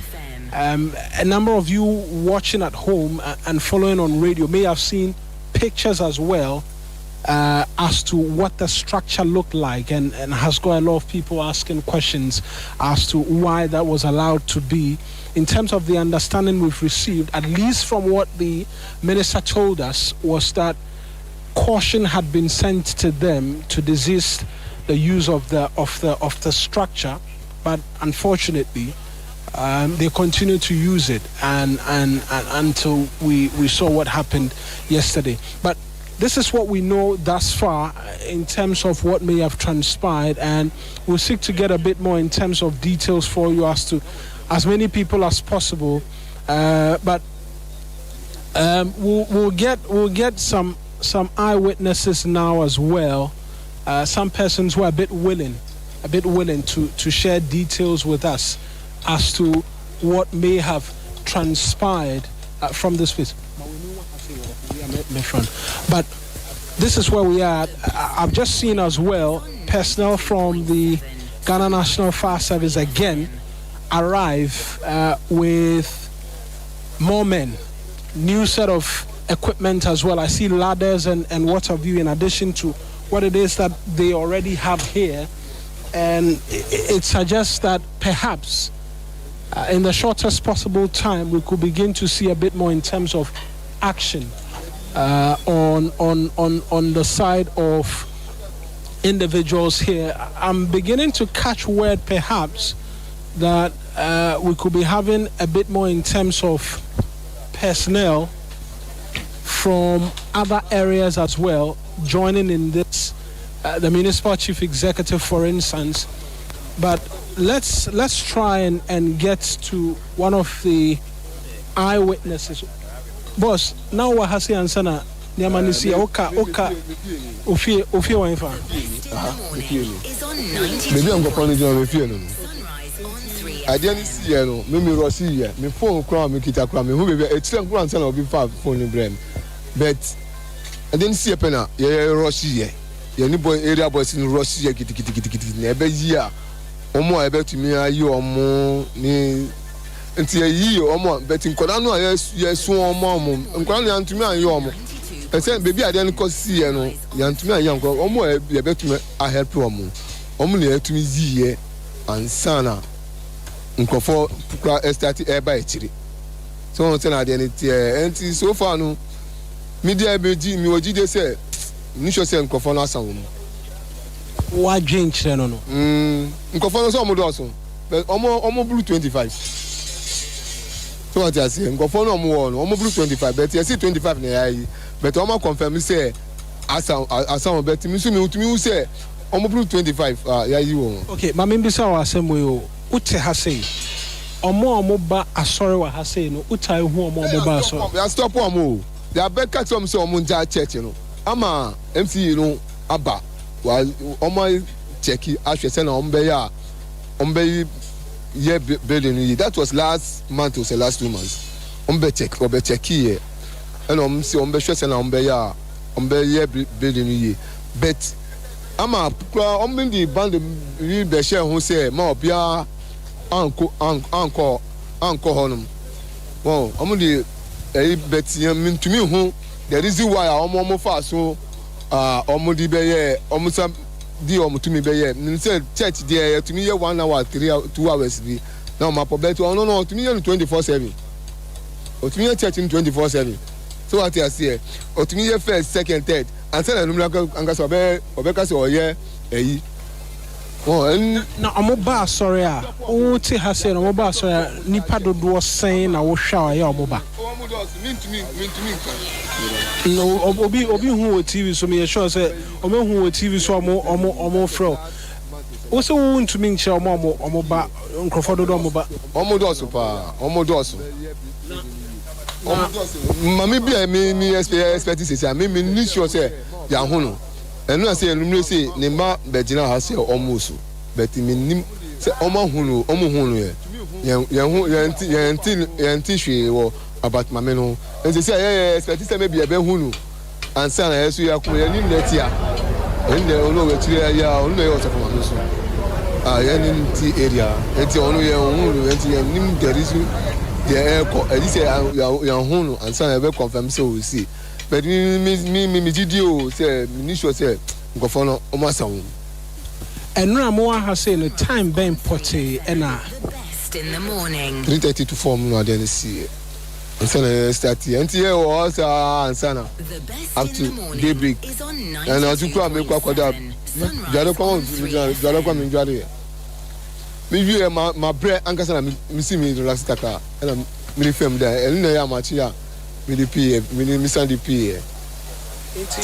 Omo ade na to omo no ebi mu tete ha say omo ba sori wa ha say ya omo busuafo e around. Nkofo wa around. Obi kura ti ase ahia. Ahia no omo no omo ba prayers. Ahia no omo no omo ba prayers. Enti then to me nka say so far no ebi mu so free three na omo ba na omo ye omo ba prayers one enti problem na ni na sem no na esi. Medase ebi ayebe kasa bi na waboa ya ma yehu omo ben ni omo busuafo into home na o de omo brain. And so that's one of the many persons who was helping in terms of the early rescue efforts, also helping us understand from his perspective what may have happened here as at yesterday. But we're seeing now that in terms of the work, some work is beginning along that part. What looks like the municipal chief executive or persons from his office have also made their way to this place at this particular point in time. We'll seek to get that understanding and that confirmation for you as well pretty shortly. But as at this time, as media persons, we're having to navigate all of this work which is taking place with caution, even as operations and others continue. We're seeing officials of NADMO present, some of the young persons helping to begin to remove some of the iron rods from outside of the building. And it started to an extent in terms of the works to begin to clear this debris, but not quite yet in terms of seeing the heavy-duty machinery beginning to plow through this place and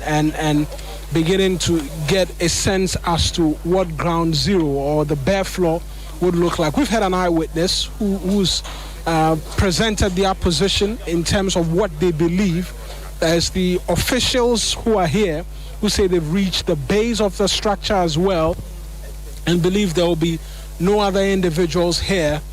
But it remains to be seen really what the overall assessment will be when all of this is cleared up from here. We understand that there's been family members who've come round to get a sense as to relatives who may have been caught up in this. We're keeping tabs here. We're monitoring what is happening as what is the minutest part of the clearing of this debris really begins at this particular point in time. The best And it hasn't been ever. is on 92.7 Sunrise on 3FM. There is fire on the mountain, and nobody seems to be on the run. Oh, there is fire on the mountain. The best in the morning is on 92.7 Sunrise on 3FM. I wake up in the morning, tell you what I see on my TV screen. I see the blood of an innocent child, and everybody's watching. Now I'm looking out my window, and what do I see? I see an army of a soldier man marching across the street. Soldier man on 92.7 Sunrise on 3FM. You go to war, boy, you are fighting for another man's cause, and you don't even know him. That's my colleague Eric Mawenegbeta, the Newtown area, the Newtown Experimental School, where a school building under construction, abandoned in 2012, had collapsed. Lives have been lost and many more have been injured. There is fire on the mountain, certainly. The Minister for Education, Haruna Idrisu, was there yesterday. Hear him.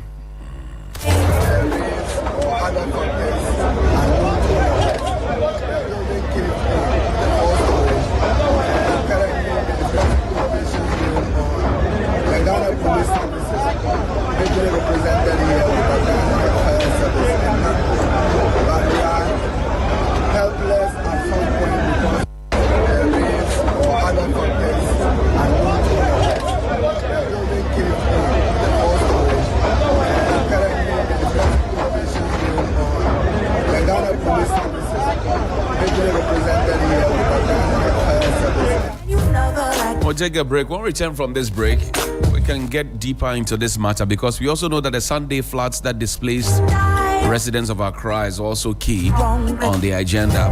There's power outage in the mix. There's flood measures that are being taken. What are these? We'll find out from the authorities when we return from the break after sports. Right here on Sunrise on 3FM 92.7. You want to be safe out there because we're told that we'll have a lot more rain this period. A lot more rain. Just want to be careful out there. Celebrate Easter with us at Treasury Valley Resort. Kick off your Easter weekend with our Santa's Good Friday lunch buffet featuring live DJ mixes. In the evening, join us for a delicious barbecue dinner buffet accompanied by live band music. Enjoy our special lunch buffet with live DJ soul music on Easter Saturday and a live band on Easter Sunday and Monday. Our dinner buffet for these days will be accompanied by smooth saxophone music. Join us on Easter Monday for the biggest pool party. Enjoy live mixes from 3FM's DJ Abiam while you take advantage of discounts on selected menu items. The kids will not be left out. They will enjoy face painting, cotton candy, popcorn, ice cream, and the bouncy castle. Make this Easter a complete getaway with our special room packages and relaxing spa offers available throughout this Easter weekend. For reservations, please call 0540-125-555 or 0540-125-554. Treasury Valley Resort. Live life. The best in the morning is on 92.7. Sunrise on 3FM.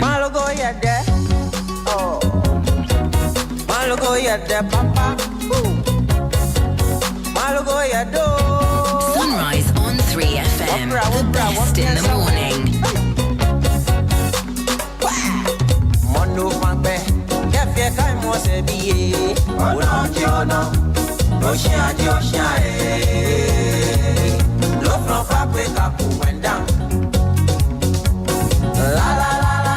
The best in the morning is on 92.7. Sunrise on 3FM.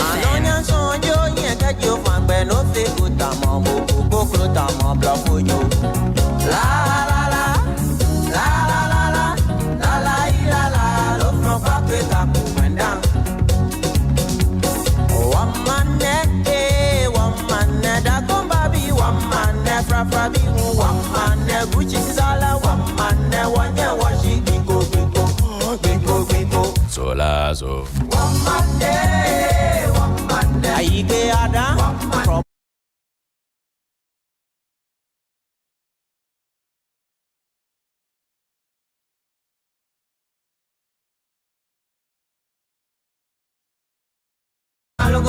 Situated and what your situation is.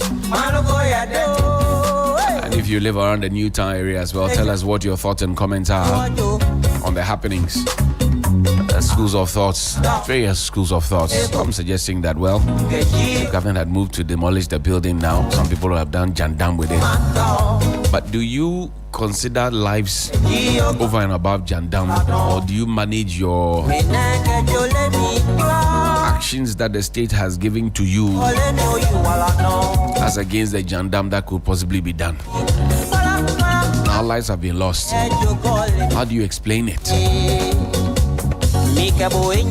This matter has to be followed. You don't have to collapse this whole thing like how Eduardo is collapsing our Black Stars. Bill, good morning. How are you doing? Good morning, John. Our Black Stars is being collapsed. You people are sitting pretty. Well, are sitting pretty. You, all of you, are sitting pretty. Oh, Johnny. 5-1. We are not good. Look, I wore the jersey with pride on Friday. You saw me. I saw you. Yeah, I saw you. I remember. I was among the few people who wore the jersey here. You didn't have a jersey on. No, I did not. So I was beginning to become suspicious. What's going on? So now you understand why I didn't wear the jersey. Most people are not wearing the jersey. I am wearing Black Stars jersey. So now you understand. And then I went to the newsroom. I was seated. And then the match, the national anthem, we sang it with gusto. Yeah. And then just a few minutes, first goal, I told Cyril, Chairman, I want to go home now before it's too late. Because if the match ends and I'm driving through town in that jersey, I will feel all sorts of sorts. Yes. So I left. Yeah. I was listening to the commentary on 3FM. I didn't get to Paloma. Second goal. Oh. Sorry.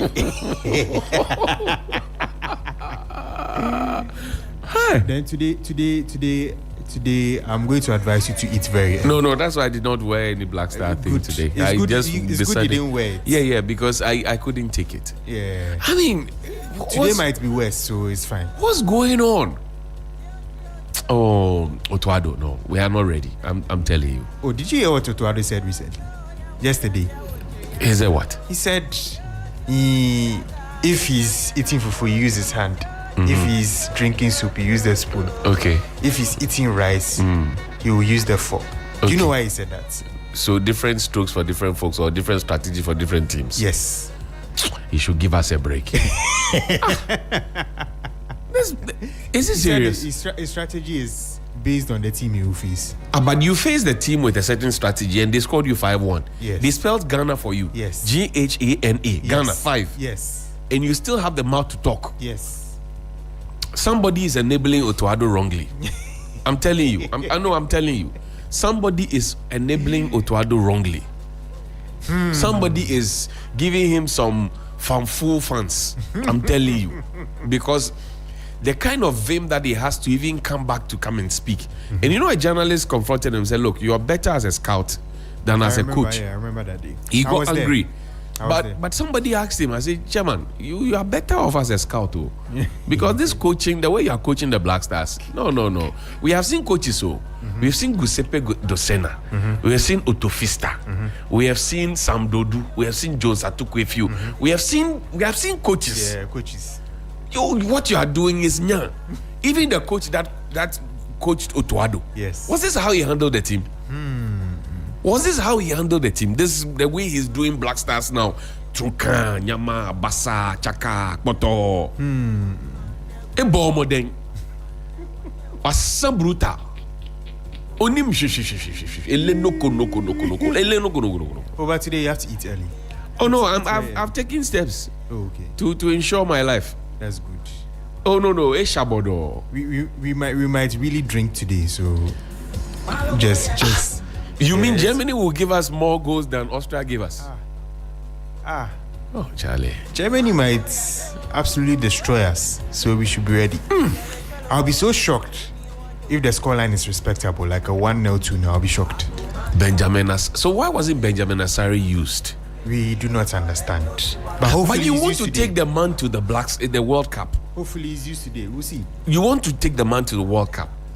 That is his first time ever going on any international stage. Yeah. He's not even done AFCON before, right? Yeah, it's not. So you are taking him onto a World Cup stage. Yeah. Anything at all could happen to your number one goalkeeper and the mantle will fall on him. Yeah. And you decide that you have friendly and you will not try him. In your first match, you will not even attempt to try him. So why are you carrying the young man along? We hope that he plays against Germany. At least that will be a good test for him. We hope he plays. It's a friendly match. Yeah. There's no cap on it. There's no title to it. Yeah. So try the man. Yeah. At least let him play first half. Yeah. Then bring your other person or however you want to do it. Yeah. But put him in the net at some point. Yeah. He didn't do that. He did not. And we suffered an embarrassing 5-1 defeat. Friendly match in Ponyo. Aye. Into World Cup nebe. Hey, Lawu. Lawu. Somebody, and look, somebody is enabling Otuado. Nobody can convince me otherwise. But I think the pressure on him would increase significantly. Has any pressure had anything on him? I mean, unfortunately, it's not. I mean, the point where everybody expected he would be sacked was when he failed to qualify Ghana to the AFCON. That did not happen. So, do you know the amount of pressure we mounted? Look, we even went to adopt countries. Yeah. We went to adopt Senegal, and we literally adopted countries whose flag looked like ours. And Otuado is making Kwesi Appiah look too good. Kwesi Appiah, with all his flaws, Kwesi Appiah is looking too good. Yeah. Because even in war-torn South Sudan, Kwesi Appiah is doing very well. Yeah, he's doing well. Even in war-torn, they don't have the peace of mind to train. Here he will wake up, he will eat his garifoto, eat his eba and kokonte and everything, go and lie down, he will belch, he will do everything he wants to do. He will even tell us which cutlery he uses for which meal. Yeah. Fork and spoon and knife and his fingers and everything. And he will finish and come and give us 5-1. A bit serious. A bit serious. I'll come and do your sports.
FM.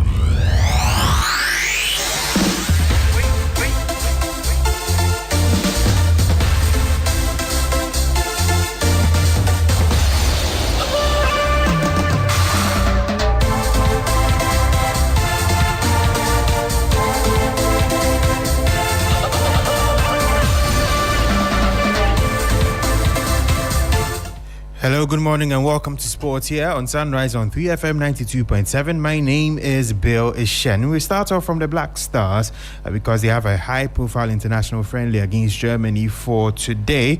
And this match follows a rather disappointing result against Austria on Friday. These friendly matches are to serve as key preparation tools for Coach Otuado ahead of the 2026 World Cup. Our General Manager of MG Sports, Michael Otieje, was at the training session last night and filed this report.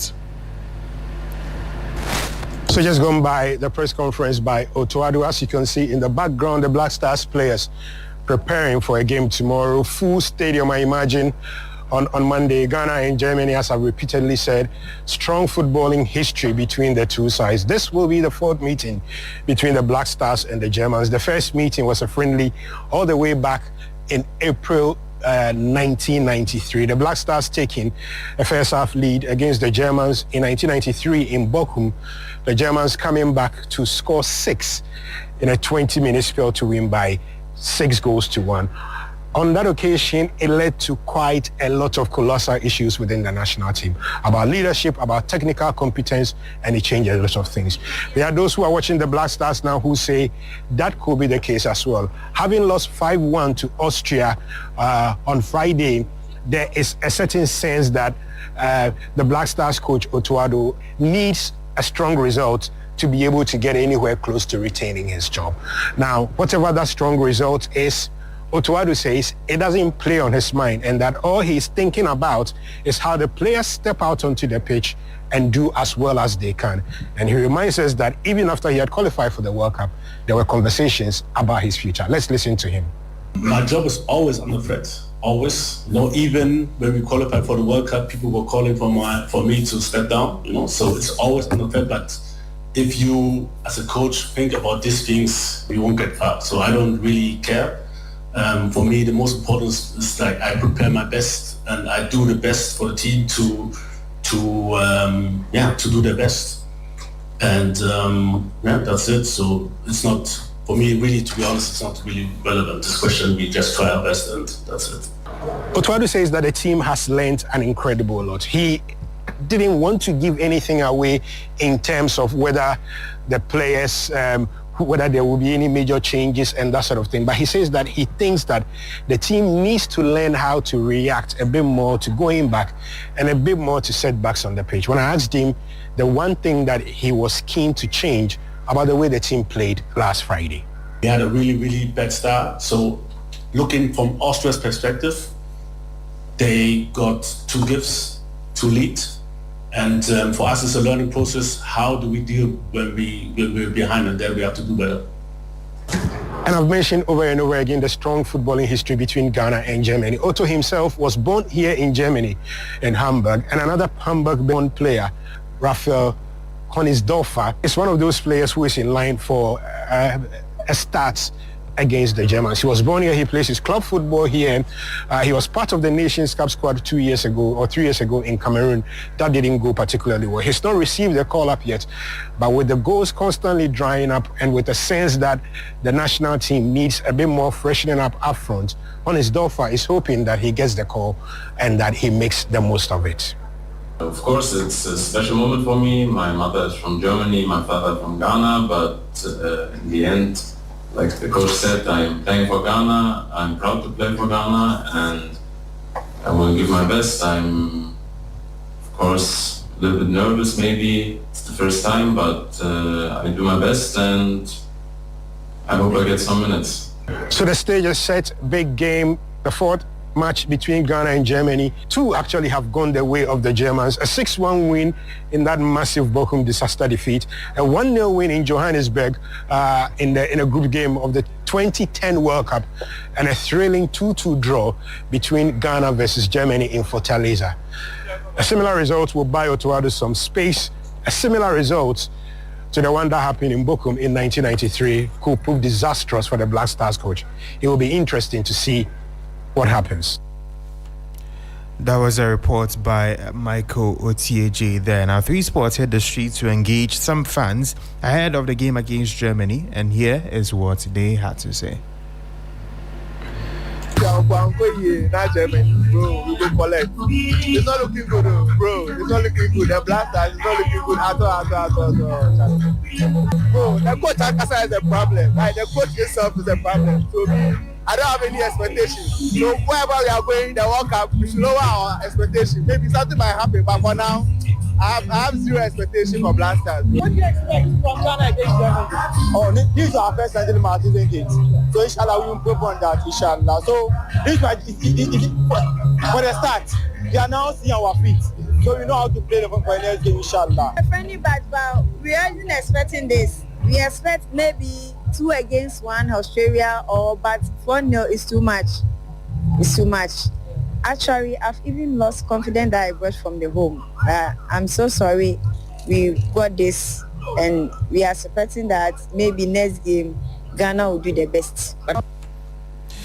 Those were some reactions from fans ahead of the game against Germany, which will happen later tonight. Now, injured Black Stars midfielder Francis Abu has told 3 Sports in an exclusive interview that he expects to be fit in time for the 2026 World Cup as he continues his recovery from a horrific leg break suffered against Japan in November 2025.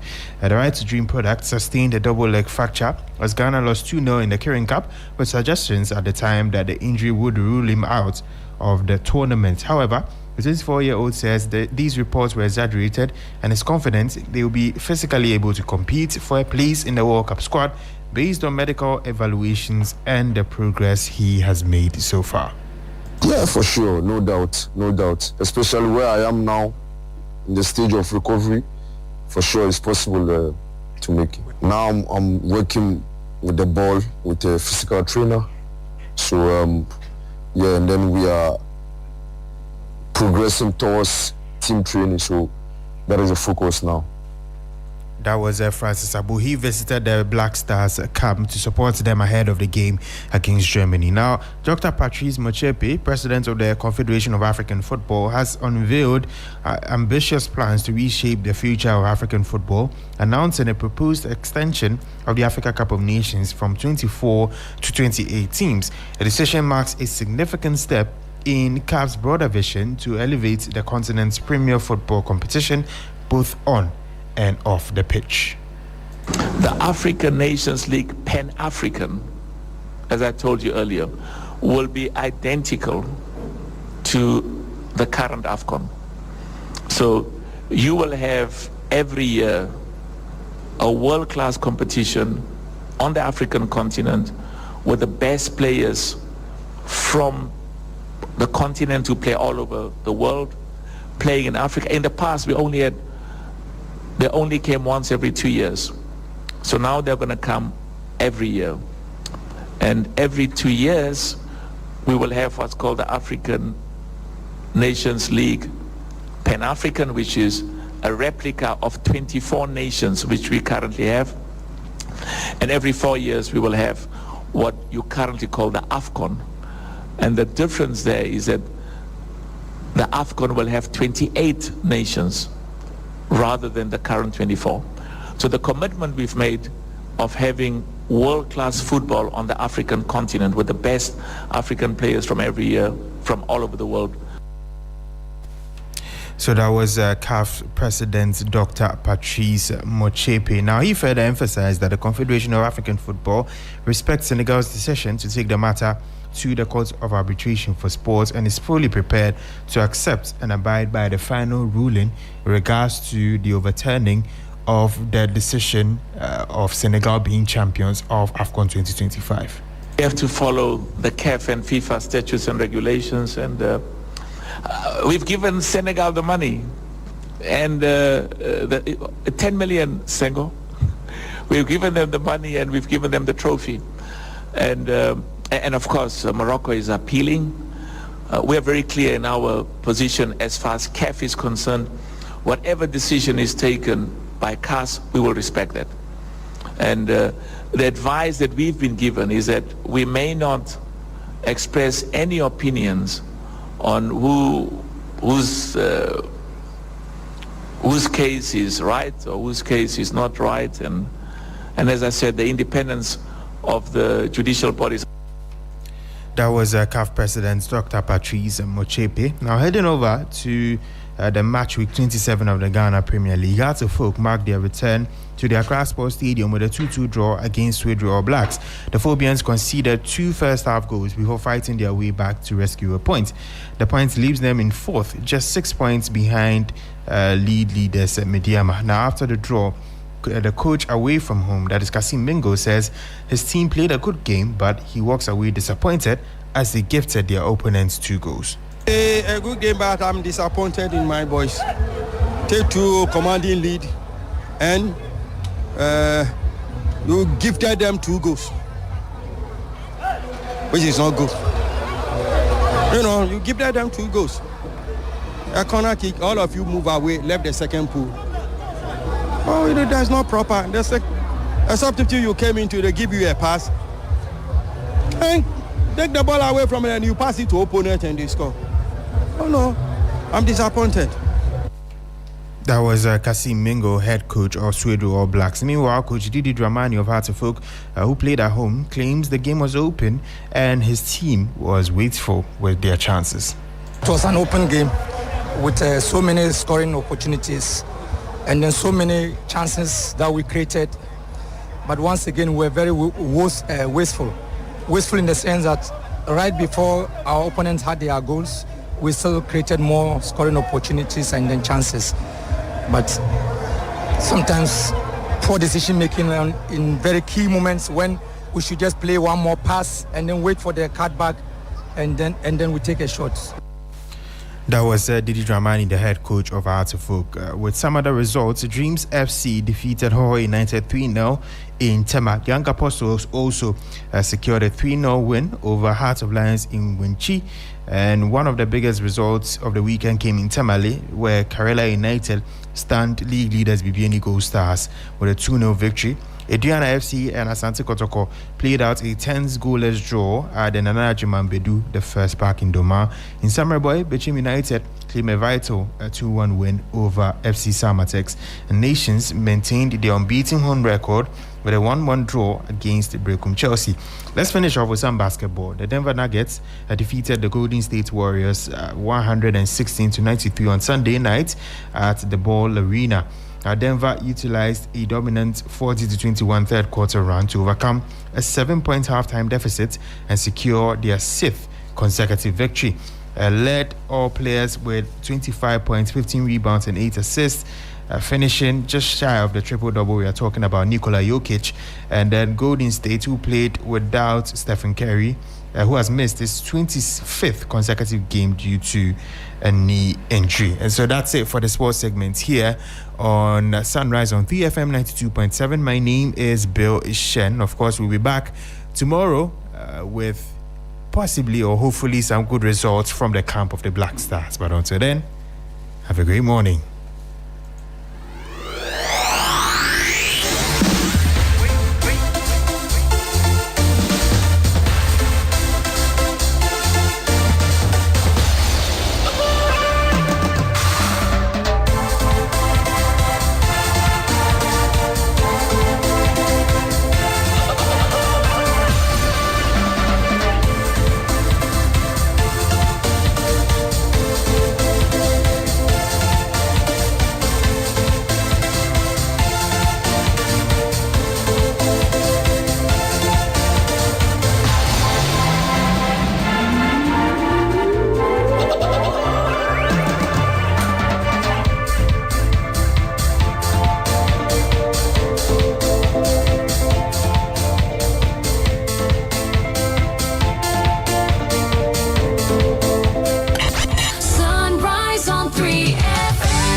There's AJ Aquaco Sapon. Love it. I love it. It's great. Kickstart your week with Monday motivation. Shake off the Tuesday blues and get ready for midweek mania. Take a trip down memory lane on Throwback Thursday and wrap up the week with Funky Friday with myself and Helen Appiah Ampufo.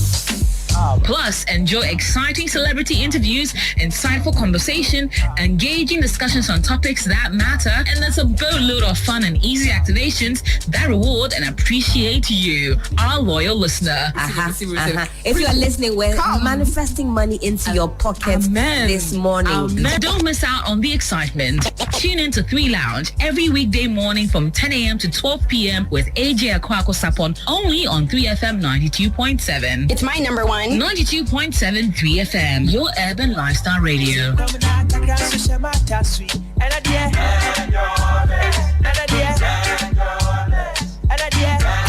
Celebrate Easter Easter with us at Treasury Valley Resort. Kick off your Easter weekend with our Sumter's Good Friday lunch buffet featuring live DJ mixes. In the evening, join us for a delicious barbecue dinner buffet accompanied by live band music. Enjoy our special lunch buffet with live DJ soul music on Easter Saturday and a live band on Easter Sunday and Monday. Our dinner buffet for these days will be accompanied by smooth saxophone music. Join us on Easter Monday for the biggest pool party. Enjoy live mixes from 3FM's DJ Abiam while you take advantage of discounts on selected menu items. The kids will not be left out. They will enjoy face painting, cotton candy, popcorn, ice cream, and the bouncy castle. Make this Easter a complete getaway with our special room packages and relaxing spa offers available throughout this Easter weekend. For reservations, please call 0540-125-555 or 0540-125-554. Treasury Valley Resort. Live life. The big conversation on 3FM Sunrise.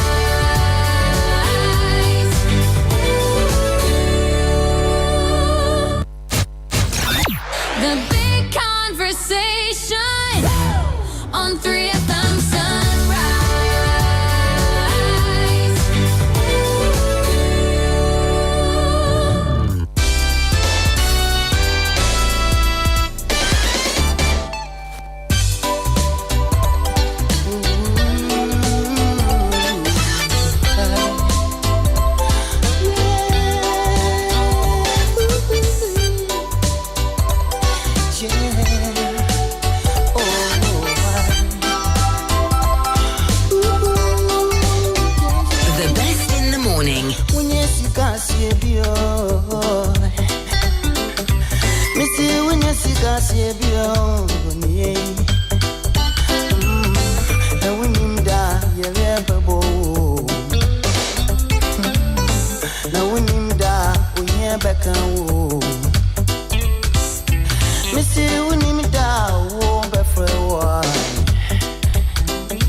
The best in the morning is on 92.7 Sunrise on 3FM.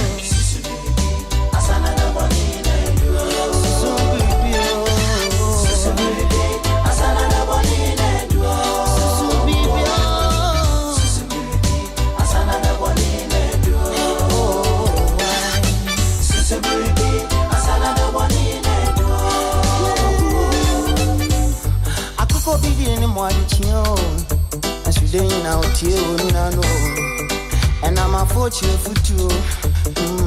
He said the same couple. And I say, Uncle Gio, a young if that chance. I want you teenager more.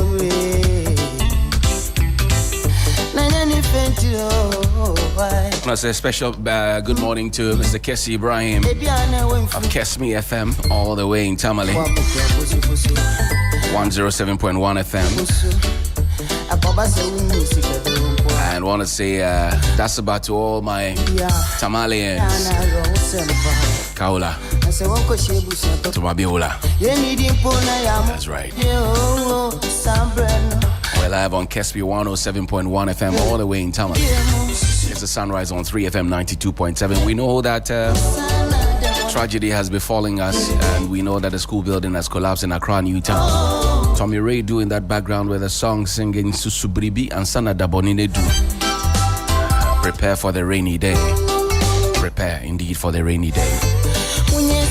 Now, we also know that the Sunday floods that came displaced a lot of the residents in Accra, because residents living in flood-prone areas, communities like Accra Central, Asylum Down, Adabraka Circle, Dansuma, Abosiokai, Weja, Kanishi, Tema have been displaced after 3-hour heavy rains yesterday. That's Sunday, the 29th of March, 2026. The floods submerged their homes and vehicles, among other properties, as many of their victims called for urgent emergency rescue operations. Major roads, including the Accra-Kumasi Highway and the Kaswa-Winneba Highway, became impassable, leaving vehicles stuck, while other locations also got stuck, while traffic built up as drivers struggled to navigate through the flood waters. There was also power outage in the mix because we know that the Electricity Company of Ghana announced, the Greater Accra region announced that power outages in certain areas as a result of the rains. The ECG says they were primarily due to faults triggered by the rainstorm, including lightning, thunder, and system detection that caused temporary interruptions, transient trippings on the permanent lines. Well, the ECG acknowledged that. We'll get in touch with the ECG as we travel along to speak with the man in charge of external communications.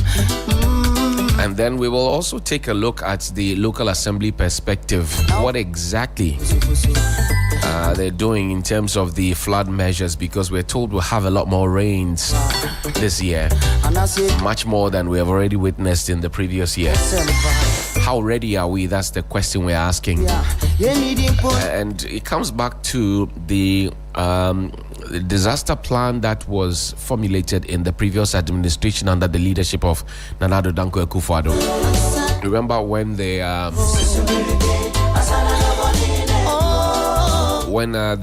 earthquake or earth tremor happened somewhere around the Wager area? A team was put together to say, look, let's put together a flood and a disaster management program, or if you like, a disaster management plan. How has that helped us in anything? Well, let's connect on a phone line with Joshua Samoa. He's a senior meteorologist and he is with the Ghana Meteorological Authority. He will speak to us. Joshua, good morning. Thank you for your time. Good morning, Johnny. Now, we are told by your organization that we will have a lot more rains this year. For the ordinary man, what should that mean? Well, yeah, very good morning to everyone listening. We're expecting basically normal conditions, not too different from the usual rains that we see around this time. And so the rains that we are expecting, especially for people who are within the forest zone, that's the Ashanti, Western, Eastern regions, it will not be too different from the normal rains that we see from March all the way to July. So I guess before the rains will subside for most places in southern Ghana. For those of us in the extreme coastal parts, especially for the eastern coast, that's the Greater Accra and then the coastal part of the Volta region, we will see slightly below normal rainfall. So it doesn't mean that we are going to get less rainfall amount. But if you accumulate the whole season and you compare it with the average that has been happening normally, it will be slightly lower or close to the normal ones. But the individual days, you can have very heavy rainfall that can lead to some flooding events. Now, we experienced rain, about 3-4 hours of rain on Sunday. And then already we're reading and hearing and seeing for ourselves how people have been displaced, how property has been lost. And it looks like every day or every minute after the rain stopped, we get people coming to say, look, we live in Tema, we live in Adabraka, we live in Osu, we live in Kaneshi, we live at Wager, we live here, and we have been adversely affected by the rain. Should we expect some more of that? Yes, so there's still a possibility that we'll get these because we are in the rainy season. So we'll definitely get some of these kind of rains coming. In fact, if what has happened in the last few years is to go by, then we should expect this kind of events even happening more towards the minor rainy season. That's from September to October than this period. But it doesn't take away the fact that we'll still get some occasional heavy rains in the country during the major rainy season, which is from now to July. And the issue that we've had in Accra is just because of the geographical nature of our city. Accra is a very low-lying area. And so some of the flooding that we get here is not actually due to the amount of rain that we are getting here. Right. But also based on what happens in the eastern region, because all the rains are also running up to... Now, for those who live in waterways and have nowhere to go, and usually the refrain is that move to a higher ground, and usually you would say it or NADMO would say it. But then where do they move to? It always begs the question, do we get them a shelter of a sort, or do we just leave them there and then come back to come and cry over spilled milk? So I think NADMO has some safe havens that they have identified in some areas for people who live in these areas. And so when there's an alert of a possible flooding, then they alert these people to move to those safe havens. Maybe going forward, we'll have to look at this critically and see how we can solve this whole problem completely and not just move them, bring them back. And always it's like we're repeating the same cycle all the time. There's a way we can solve this completely so that we just move away from the cycle of moving people and bringing them back. That would be better. But I know they have some safe havens that they take people to. Now, again, people keep asking the questions. Can't we harvest this rain and make our lives easier like what Israel, for example, does? It rains and they are happy because they will harvest it and use it for their own purposes of irrigation, etc. In our country, as soon as the clouds gather or as soon as your institution comes to tell us that, Charlie, the rains, they come, everybody has their hat in their mouth. Why should it be so for us? Why should our case be different? So rain harvesting is one of the things that we have actually been advocating for. We have been asking people in their own small way, at least to try and then harvest some rain in their own houses. If we can do that at a global scale or larger scale as a country, that would even be better. But since we don't have that plan in place, individuals can also try and do their own rain harvesting in a way in their own homes. The issue with the flooding is mostly just because of runoff. So if you're able to harvest these rains as they come, then obviously you're reducing the amount of water that is running off, and that is going to limit the flow of water and limit the flooding that we see in our city. So that's something that we can do. It's something that we have actually been advocating, that we should have this as part of the measures to deal with flooding in Accra. And what has been the response so far since you started this advocacy? Well, so it depends on people. A change of mind is actually needed. People are seeing the whole thing as primitive because they think that even rainwater is not too safe for them to even harvest. I don't know why people still have that mentality though. But this is something that will actually help us. If some people are digging wells in their houses and using them for their chores. I don't think the well water that has not been treated is better than rainwater in any way. And so if we can complement the rainwater with the wells that we have in our homes and using for our chores, we can still be okay. And I'm not sure we'll have any ailments. Maybe we'll have to talk to the health professionals to guide us on how safe the rainwater is. And maybe that can also be added in the advocacy to let people know that it's actually safe to use the rainwater. Joshua Samoa is a senior meteorologist at the Ghana Meteorological Authority. Thank you very much indeed for spending your morning with us. We're grateful. Yeah, thanks for having me, Johnny. The big conversation on 3FM Sunrise.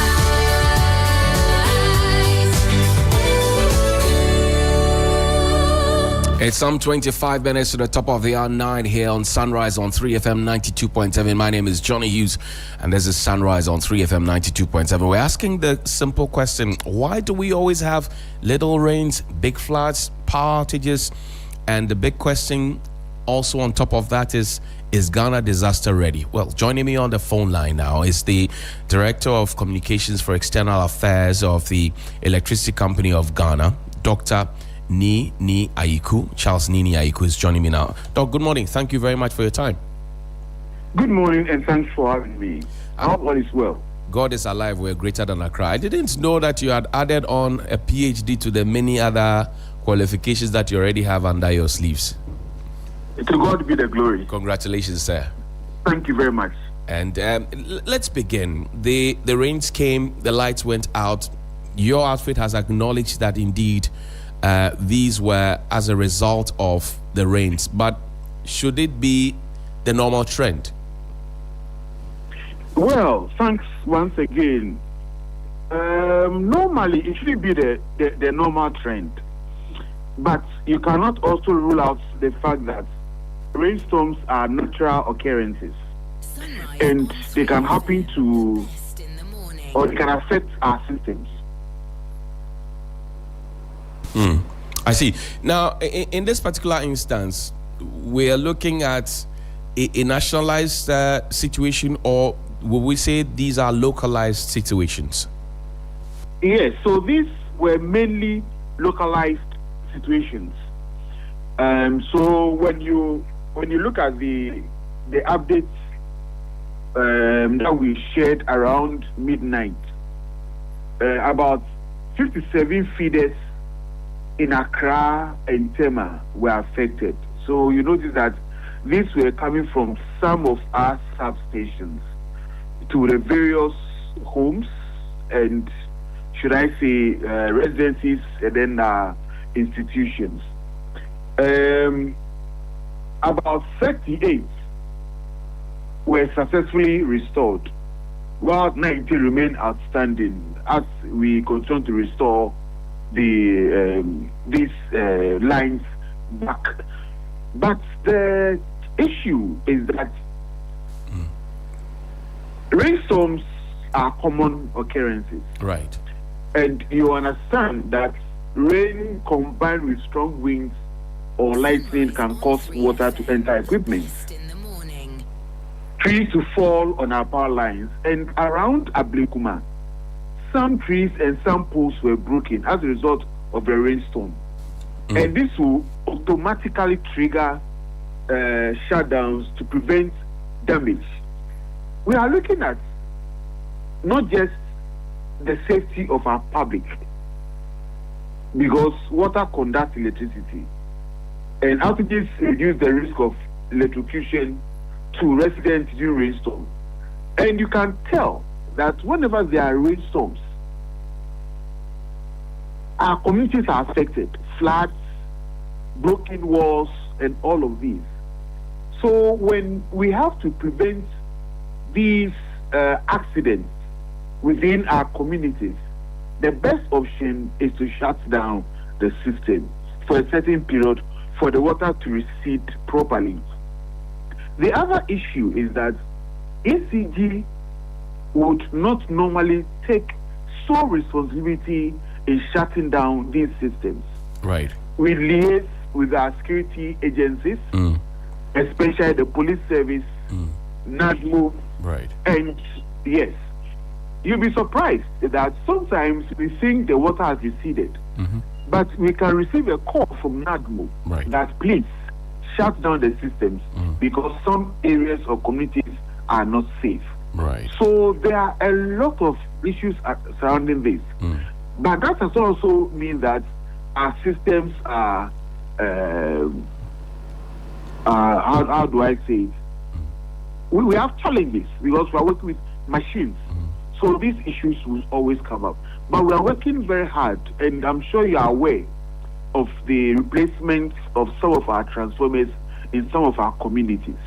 So yes, we are putting in measures, and also to continuously patrol our lines where there are certain incidents like crows building nests, broken poles, people building along our systems and our posts and all of that. So these are some of the measures we put in place, and we hope that with the support of people like you, the media, individuals, and their communities, we should be able to have a successful rainy season without any accident or major power shutdown. Is Dumso back? Unfortunately, there's no Dumso. Fortunately, there's no Dumso. We have enough, but as we indicated, and we got a support from the minister. Right. We had system challenges. You know, I always say that Ghana is developing. Ghana is not like the European or developed countries where when you are building, you need to seek permission from certain utilities so that they can increase your capacity within a community. But you go to a place today, within the next 3-4 months, the place is overdeveloped. Okay. And if it is not for the fact that we do continuous monitoring and all of that, you'll be surprised the kind of accident that would have occurred, blowing of transformers and the rest. Right. We don't have a situation here. I mean, when they are going to build, when they are going to even our estates, sometimes we don't even get any information. So we get some of our customers inform us that they have low current. You move to the community, then the community has expanded. So yes, these are some of the challenges. If we are able to understand that community planning is an essential part, and ECG is properly informed, within the next 5 to 6 years, this place is going to expand. Then we put in these measures. But sometimes, through our own efforts, we are able to establish these systems to make sure that our customers don't get affected when there are low currents or there's drop in the area. So yes, we put in place measures. But as I said, there's no doom so, there's no doom so, and there's no doom so. Now, in terms of advice for persons who live around areas that could be affected, pylons, sagging lines, poles that are also, tilting towards the road, etc. What should they be doing? What advice do you have for them? Mr. Hughes, you'll be surprised that even some people have taken us to court because we only come and inform them that they should please move away from these lines. It has always become an issue. Officers have even been attacked because of these things. We've advised them that it's not safe for you. So if you tell us, we bought the land is ours, why are you telling us to move away from the land?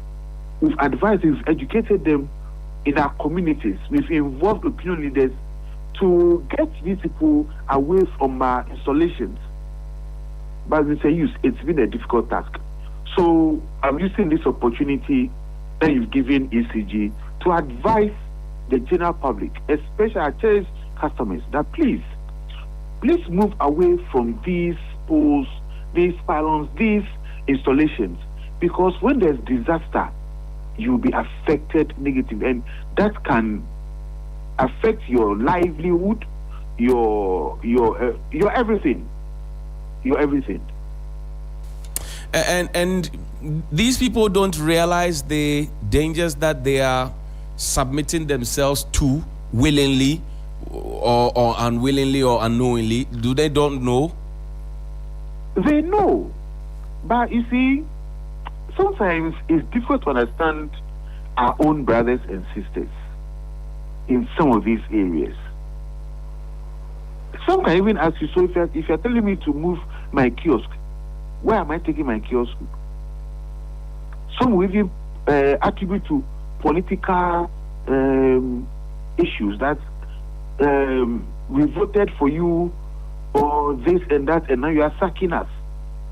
And this is very simple. I mean, that electricity or electrical installations are dangerous. We've put signages on our installations that it don't get close to it. But you really find people hanging, drying their clothes on some of our faces. And it is strange. And I think this calls for a community, an intensified community collaboration. We've done it. We do that. Our officers are always in the communities talking to our customers. But I think that we have to move it to another level. I see. Now, before I let you go, the public may want to reach out to you in terms of identifying some of these things that you have spoken about, transformers that may not be working, localized faults that they have, power suddenly goes off as soon as the clouds gather. What should they do? How do they connect with you? Yes, so they can call our hotline, our contact center, 0302 611 611, 0302 611 611, and also on our social media platforms. We are also picking information from our social media handle, that ECGGH official, at ECGGH official. We are also responding to customer requests and customer inquiries on our platforms. So when you put this information there, we pick it up, we send to the various districts under your community, and then they will attend to you. Thank you, but before you go, why is that number 0302611611 not a toll-free line?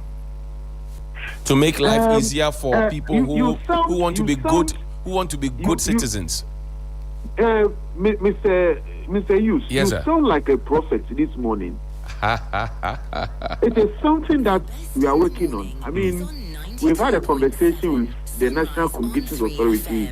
You can check from their office about this issue. So we are looking at that. The only challenge that we had was that we need to make sure that we get a number that will resonate with how do you call it, our customers. You know, we have the 611. So we are looking at 0800 611 611. Right. And then an outbound number to protect our customers, so that when this number calls, you know this is from ECG. When another number calls and tells this from ECG, you know it is not correct. So we are working on all of that, and we hope to complete that as early as possible. So we are grateful to you for your prophecy this morning, and we hope you continue to collaborate and to help ECG in getting the information out there. Thank you. We are grateful. Thank you very much for teaching me well, sir. Dr. Charles Nini Aiku, the General Manager for External Affairs of the ECG, joined us here with some education as well. We're grateful, sir. Thank you very much. I'm grateful. God bless you. Now let's go to the mother of all the assemblies, as I like to call them, because the AMA is the primus inter pares, if you will, of all the local assemblies, and as they say, Gaseg Bajigbe. Once you get to Accra, you know that you have not missed road. The man in charge of communications for the Accra Metropolitan Assembly is Mr. Ankra, Gilbert Ankra. Gilbert, good morning. Thank you for your time. Good morning, my brother, and thanks for having me on behalf of the mayor. Good morning to your terrific listeners. Great. Now, Gilbert, I know that there's some confusion when it comes to the demarcations of Accra Metropolitan Assembly. I mean, of course, you can't be blamed for it because AMA used to encapsulate the entirety of Accra as a region.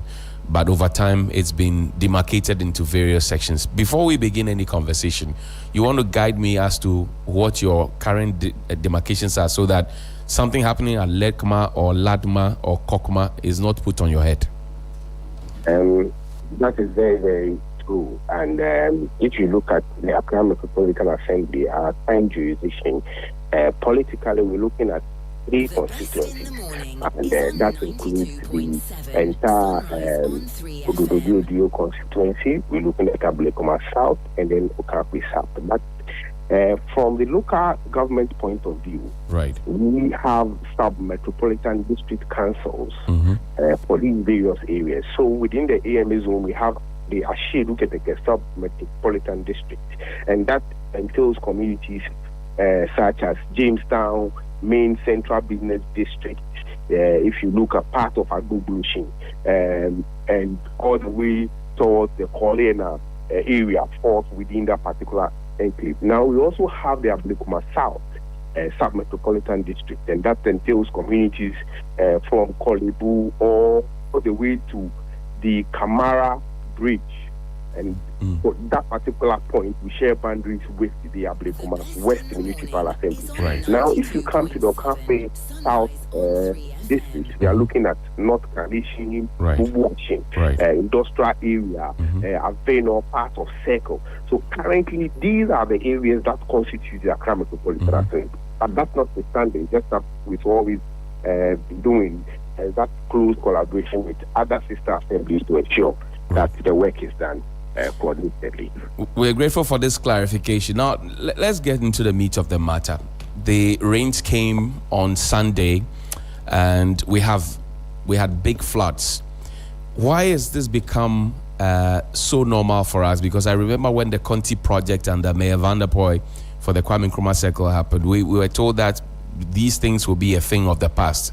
But it doesn't seem to be going away. What is the problem, Gilbert?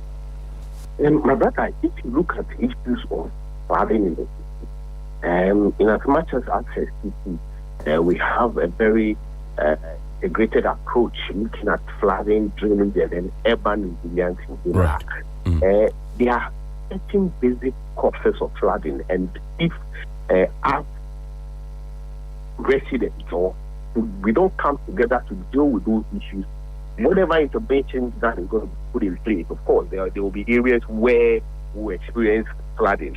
If you look at some of the causes, so drain, indiscriminate dumping of waste, the drainage management is not that good. And if you look at the rapid urbanization and climate change, but the major causes, the flooding that we have in our system currently, it has to do with the indiscriminate dumping of waste into the drains, and that is the major contributing factor. But let me quickly state that the Accra Metropolitan Assembly, under the leadership of Mayor Michael Papalote, currently a lot of intervention is happening. If you look at the desilting of drains, and the AMA strategic focus currently has to do with desilting of our drains, drainage management, finding ways to end dumping into drains, flood preparedness, and community engagement. Now, interagency engagement also is very, very key. Currently, as I speak, there were heavy flooding. If you look at even on our Facebook, our social media handles, and our website, we publish some of these desilting work there. So a lot more is happening. But just as I said, most of the debris we removing from the drains has to do with people dumping into the drains, and these most of the time are done on the blind side of the assembly.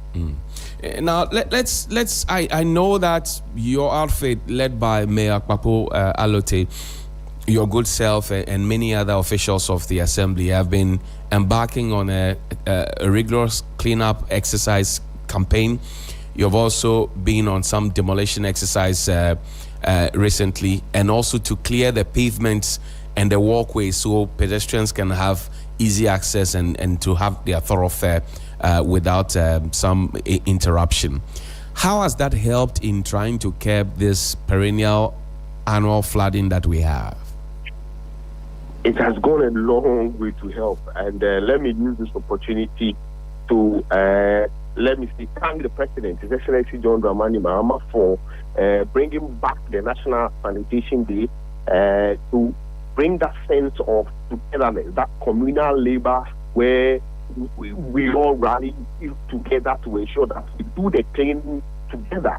If you look at what has been happening with respect to the National Sanitation Day, for instance, the cleanup exercises, areas such as advocacy, for instance, has been on the agenda of the Mayor of Municipality, and consistently we've been there to ensure that the drains are cleared periodically. Let me use this opportunity to also pinpoint or cite this example. During the Christmas festivities and the New Year, we embarked on a major desilting exercise along the Professor John Evans Atamil High Street, from the Kwame Nkrumah Mausoleum all the way to the Osekai.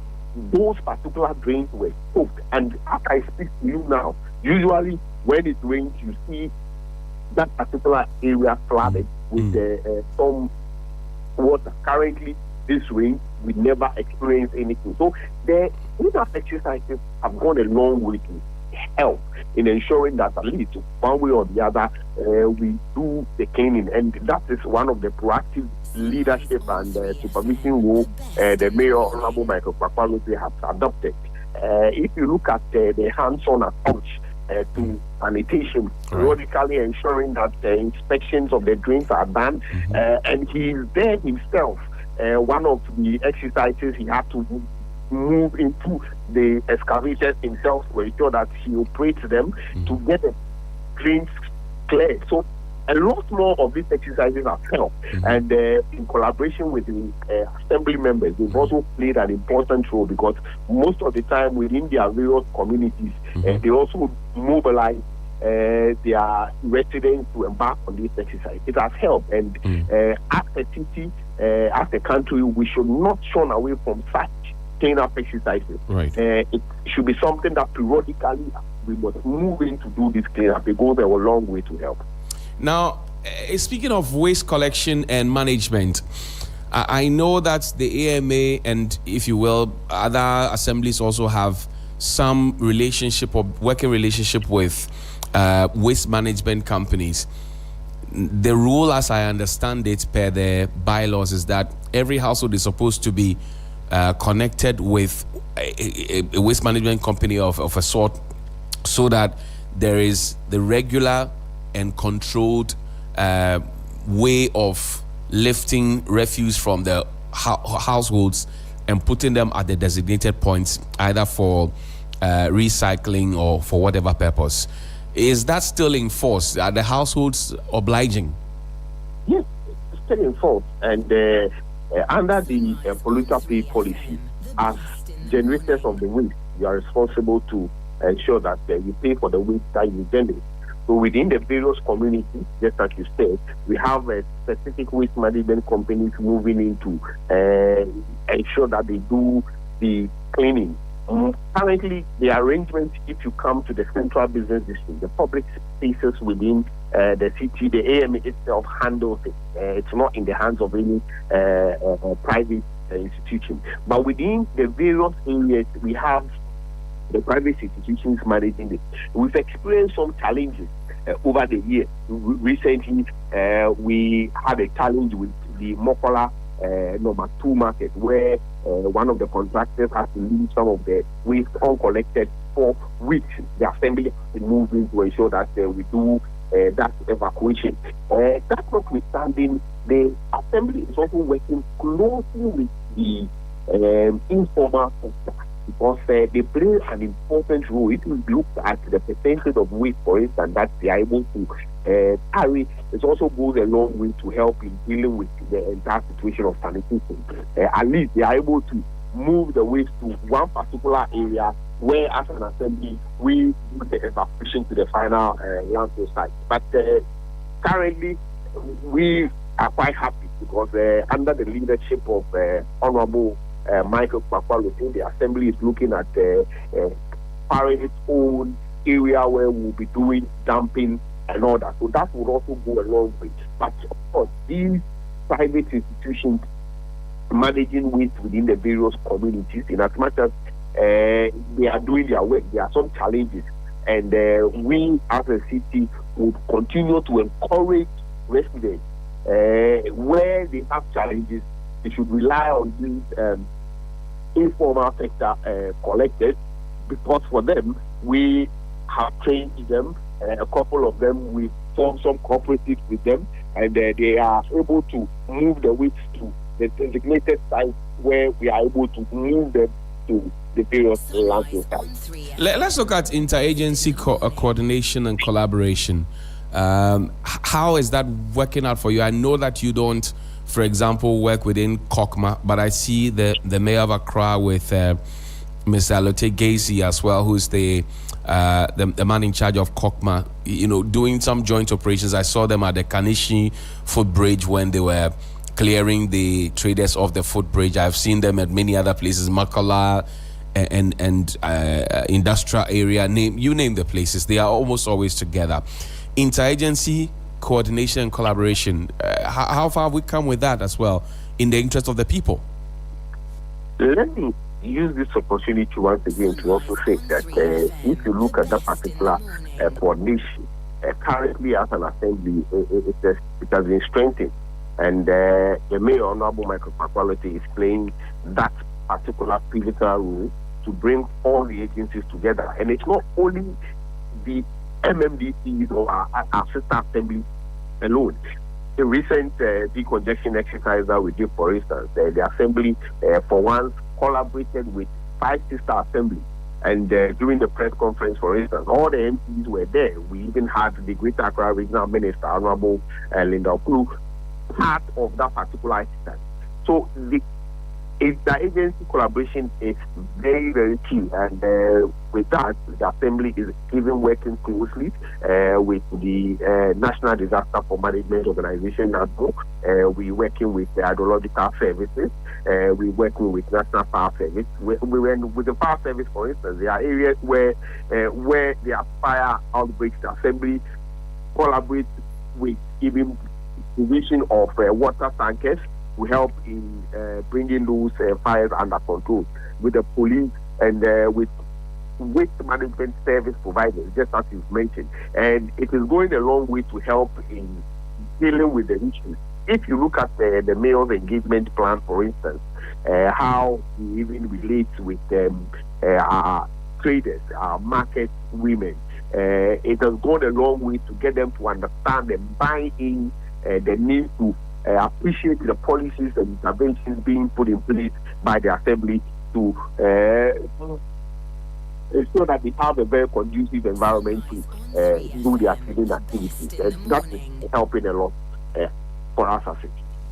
You recently set up a court by the Assembly, and I the understanding I got was that this was to further the bylaws and for you to crack the whip where necessary. How is that going as well? I want to understand how the indiscriminate dumping of rubbish and refuse, for example, has resulted in people getting punished, for doing the wrong thing. How has that gone? That has gone a long way to help in improving issues of sanitation and enforcement in the city.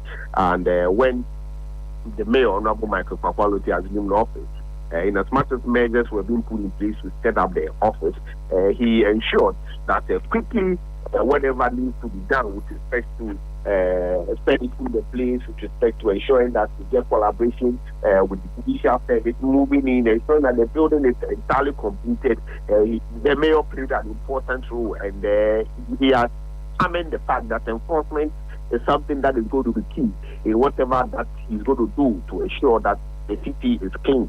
And if you look at since they began operating today, I can say offhand that we've been over 50 cases prosecution so far. The last prosecution I can remember was a woman who failed to participate in the National Sanitation Day, and he was fined 200 penalty units. That was the highest so far. We've also had prosecutions where some individuals have openly defecated around areas where they are prohibited, and we've had our public health officials moving in to apprehend them, and court has prosecuted those persons. We've also had persons who have dumped refuse within, I remember, around the post office area, for instance, and our night operations task force apprehended those persons.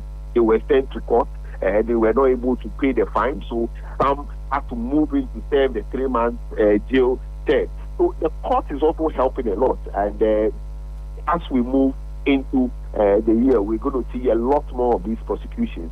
Currently, as I speak, we've employed a lot more persons. Mayor has ensured that there are more men now will be placed outside.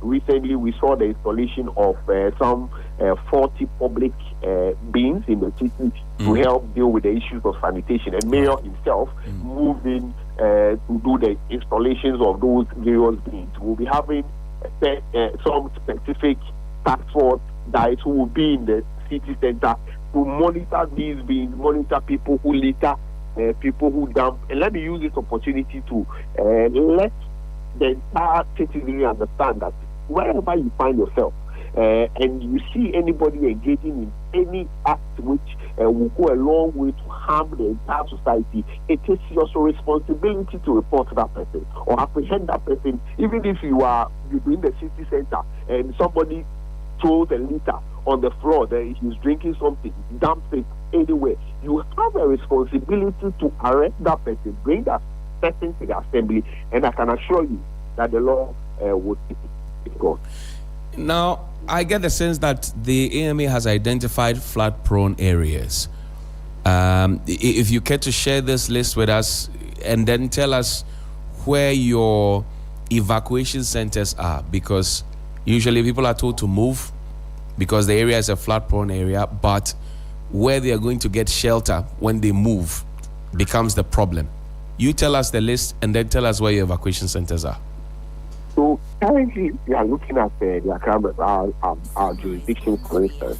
You look at areas where we classified as flood-prone areas. We are just looking at areas where the low line, they are quite within the low line.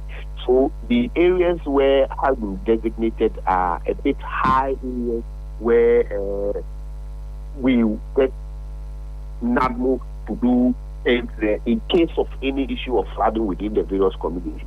And if you look at the Acheduketeke area, for instance, some parts within the Gamashi area have been earmarked as some flood-prone areas. And some of these areas keep on changing as a result of the indiscriminate dumping into the drain. So they keep on changing, and with time, education helps to bring those areas down because the change begins to get down to the people. So within these areas, these are parts of the Gamashi area. For instance, if you look at some areas within Ablekuma Central, Ablekuma South, for instance, we are looking at the Kolegono area. The haven, we've identified the park closer to the Papillon. There is a park closer to that particular area. Those areas have been designated. Now, if you look at some areas within the, let's say the Southwest South area, the circle area, we know parts of that particular enclave, we know it's quite prone to flooding, and that particular area, we've also identified the higher grounds for persons to move in. But that's notwithstanding, just as I've said, our contribution plays an important role to determine areas classified as flood-prone areas. If I live in a flood-prone area, for example, and you have advised that we desilt the drains in front of our homes, just so we are all on the same page. Once the gutters are clear, you're sure that the water will flow nicely into the Koli Lagoon or door and etc. But then I desilt the drain or the gutter in front of my home, and then for days the silt is left, gathered in front of my home by the side of the gutter, and then after a few days it goes back into the drain. That's cost 90. Zero work, zero effort, zero result. Why is that the case? That is very, very true. For us as an assembly, if you look at the silting exercises we've been doing over the years, and I just cited what we did with Agbobuluchi at the Manton Market, for instance, all the debris were collected. And that particular exercise, for instance, we were able to evacuate over 400 tons of waste from the drains. We ensure that we don't leave. But of course, within the various residential areas, there are some challenges. And this has to do with the fact that most of the time when some of these things are done, they are done at the blind side of the assembly members and at the off the assembly. For instance, the group will decide that they want to organize a clean-up exercise this day, and then they will go doing the desilting. Of course, when you desilt and the debris are not necessarily silt and they are waste, of course, when the water drains, we expect that you organize some of these informal workers to dump these debris. Of course, for the silt, anytime we get to know that these things are happening, as an assembly, we're moving. But let me use this opportunity once again to urge residents, anywhere you find yourself, if you want to embark on any exercises, any communal cleanup exercise, ensure that you inform the assembly or your assemblyman, and quickly, when some of these things are done, we will ensure that these debris are collected. Do you have a pool of spade, wheelbarrows, and other implements to help communities who want to put themselves together to say, look, we want to clean? Can I apply, for example, and come to a sub-metro and say, I want 5 wheelbarrows and maybe 10 shovels because we want to start digging the gutter? You can. And the mayor, Honorable Michael Papolity, has even made it more flexible to the extent that this time around, you don't have to even count. Just speak to the assembly member that this is what you want to do. The sub-metros are very, very active. The chairmen are there. Our sub-metro directors are there. If you look at Okafi South, for instance, there is a woman, a female, the director there. He's very, very active. And we have a pool of these cleaning tools. Even if it's about using excavators to do the desilting or off the various drains, the assembly can move in. The various logistics are there. We can move into do the desilting. So anytime anybody anywhere wants to embark on any cleanup exercise, we want to urge that they inform us and quickly will come into support with whatever they want to do. If you look at the Katamanton cleanup, for instance, the traders, the Katamanton, the dealers there, the traders, they came together, the association, together with all foundation, informed the assembly. We moved in together and collectively we've done a marvelous job at that particular place. So we want to urge everybody, let us know. And within the various areas, the residents should form groups, communal labor. They should let us know and we will support them to ensure that the cleaning is done, irrespective of the day, whether it is on National Sanitation Day, any time of the time, they should let us know. And we will be there to support. In terms of sanitation enforcement, your government or the government of the day, if you will, not your government, because you work across governments, but the government of the day, the government that appointed or nominated Mayor Allote to be endorsed by the Assembly, has promised to run a 24-hour economy. Now, there are suggestions that in terms of strengthening policing people not to litter indiscriminately, we could have the officials of the assembly policing certain areas that are considered to be notorious for littering and choking our gutters, so that we don't always have to come back spending money that we don't have trying to desilt gutters that we could have prevented from being silted. What do you say to that? Yes, Johnny, that is very, very true. And enforcement, just as I've said earlier on, plays an important role. If we are able to position persons within various areas to monitor, it will go a long way to deal with the issue. And currently, as I speaking, just as I said, the Assembly has recruited more men, and very soon we'll be deploying persons to look out for people who litter in the city. That's notwithstanding the public health, environmental health office of the Assembly, led by Madam Florence Kuchi, is also playing an important role to ensure that our men are out there. Currently, with issues of sanitation, the Assembly is running a 24-hour service, and on shift, we have our sanitation guards moving in to do the cleaning. Mayor, during the 2025 Christmas festivities, awarded our sanitation officers for dedicating themselves to 24 hours. And let me use this opportunity to also say that under his leadership, the Accra Metropolitan Assembly was the first assembly to open its 24-hour office, and they are running.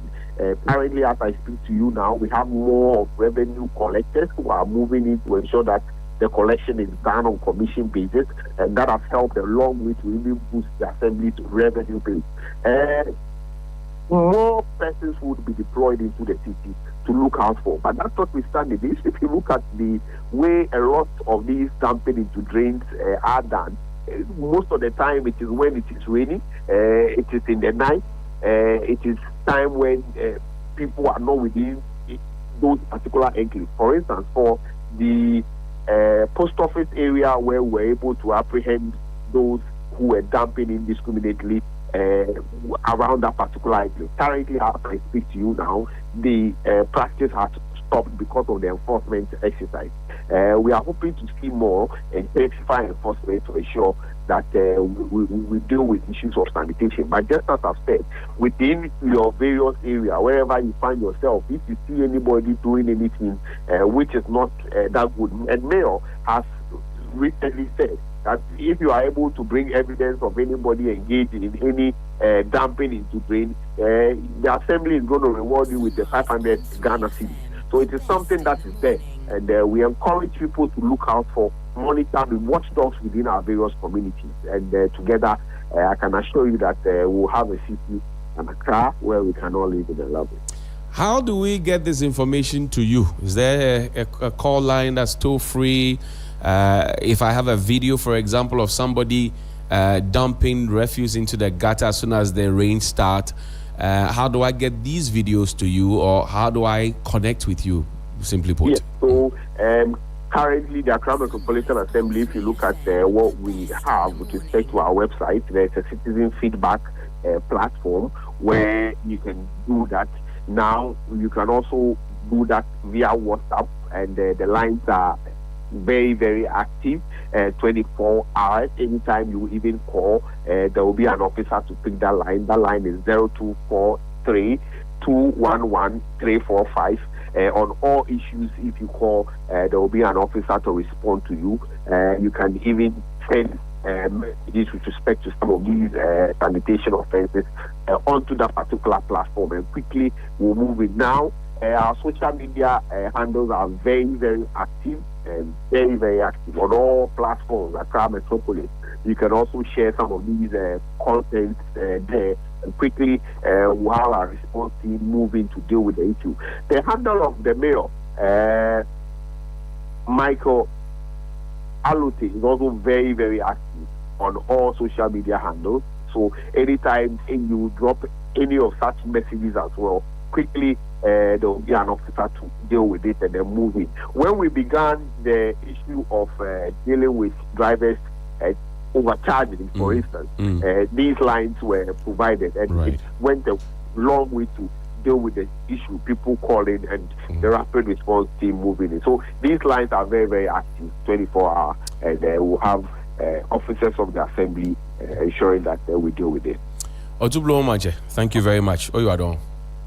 Thank you, my brother, for having me. It's 19 minutes after 9 here on Sunrise on 3FM 92.7. We will go back to the Accra New Town, a suburb of Accra that has been hit by a disaster, or shall I call it a calamity or tragedy? Yeah, you can put all those words together, because we know that an uncompleted building abandoned since 2012 has collapsed on some worshippers who had gone there yesterday to worship their God, and they were met with a caving in of that building. The Joint Security Task Force, the military from the 48th Engineers Regiment of the Ghana Armed Forces, the Ghana Police Service, the Ghana National Fire Service, the National Disaster Management Organizations, and some key government officials and key figures within society have been there. We know that rescue operations have happened, but Eric Mawenagbeta has more detail. He's been there since dawn, and he shares with us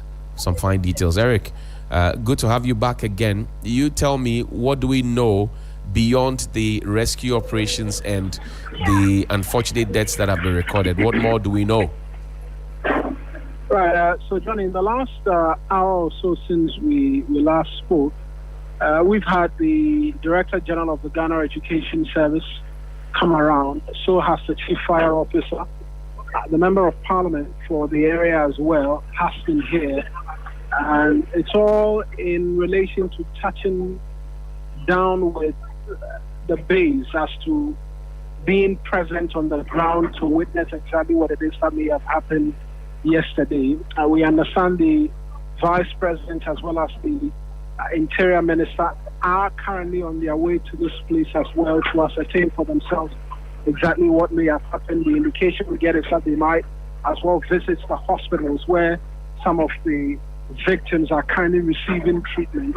With respect to the Director General of the Ghana Education Service, what we learned from him is that luckily the school was to vacate this week.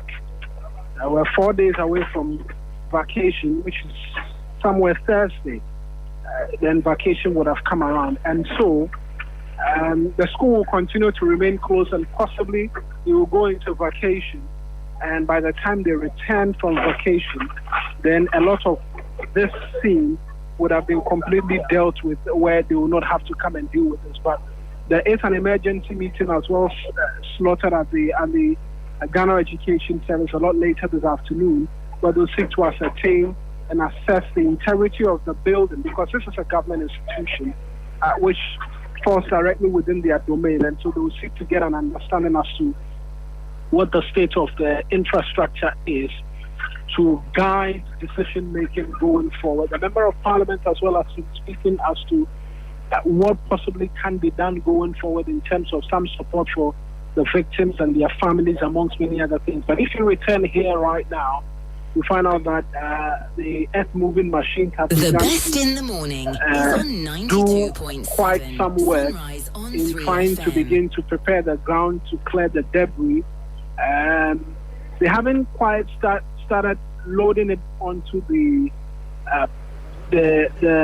tipper trucks, because there's still quite some power, and we're talking about live cables here and there. So all of that being taken into consideration before they'll begin to get into those nitty-gritty details of beginning to unpack them onto the tipper trucks. But this is a situation as we have it. The mayor of Accra as well is here, as with the chief fire officer who I mentioned, and a number of other top hierarchy of the Eric, are you able to get a word or two from these officials you were mentioning, the mayor of Accra, for example, the chief fire officer? Are you able to get a word or two from them, or are they still tight-lipped regarding a cordoning off between journalists and then security officials? But he's in my line of sight. Just we cannot get is on 92.7 Sunrise on 3 FM. To do that at this particular point in time. But it's one thing that we're going to try and do as we continue to monitor the situation. Also, because there is wind of the vice president coming round, they are seeking to prepare the ground somewhat. And currently I see him as well on phone at this particular point in time as well. So a lot of that in terms of preparing the ground for the second person in terms of the hierarchy of power of the executive to come around, and that's what it's looking like. But right now they continue to clear the debris and clear the area to make it, to allow for the vehicles and all of that to be able to come in. I know that the families of the affected individuals, especially those who have lost their lives, have all sorts of emotions running through them at this point.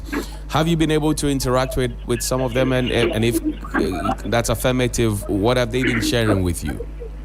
We haven't been able to speak directly to family persons. What we've been able to do is pick up on their sentiment as shared to some of the eyewitnesses who were present, and they've been distraught. In fact, some of the individuals who live close by have been speaking to us off camera as to the fear that gripped them when all of this came tumbling down, and what has been discontent and increased pain for a lot of them who may have known some of the individuals.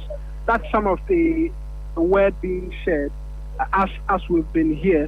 But for the family members, we understand a number of them are seeking to visit the hospital facilities where the survivors are dotted at, and so we're yet to see any of them around. I spoke to an eyewitness as to the numbers, and he says he believes there could be some persons still underneath. We're yet to see family members looking for them come around, which can confirm some of the suspicions of persons who are close by. Other than that, it's just more of the people who live around and eyewitnesses, some of which are assisting in helping clear the debris in terms of sawing away some of the metal and using heavy hammers to break some of the concrete to allow for the excavator to do the work. Those are the individuals we find here. Now, again, the earlier footages we saw were that the persons who lived within the suburb had rushed to the place of the incident. Is that the case as we speak? No, not at all. It's just a handful of them, like I mentioned, who've been given some gear to saw away some of the iron rods and all of that. For now, the entire place has been barricaded, and it's just officials. And then, because the incident happened in a residential area, that's right. The persons will live here, and you cannot stop them from going in and out of their home. That's correct. They are pretty much the only individuals who increasingly have access to their homes, and so by that, they will make their way to and fro, and there are shops close by as well. And today, you cannot stop persons from going to their shops or being in their homes because this is where they live. And they are the individuals we find close by, standing outside of their gates and seeing what is happening. Outside of that, persons who are freely moving to and from the accident scene have not gotten any close to this place. Well, Eric, we'll leave it here. I'm sure we can connect with you again as the day travels, so we can find some more detail as we travel along. But we're grateful for your time this morning. Absolutely, John. That's 27 minutes after 9 here on Sunrise on 3FM 92.7. We'll take a quick breather. When we return from this, we'll talk about the National Blood Service. What have they been up to? What do they do? Do you know? And what can you do to help what they do? And whether or not you are willing to do it, or whether you should do it as a matter of essence, because it is for all of us. When we come back, we'll have that conversation.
It has always been a journey of Pan-Africanism and consciousness. It is your regular taxi driver with the urban blend and 3FM 92.7 in living stereo every day, Monday to Friday from 12:30 p.m. till 3 p.m. This is the show everybody listens to, so your business will certainly do well here. My name, Black Rasta. I am the rootical, heatical, Don Gargan, Mua Fire. Reading, come forward.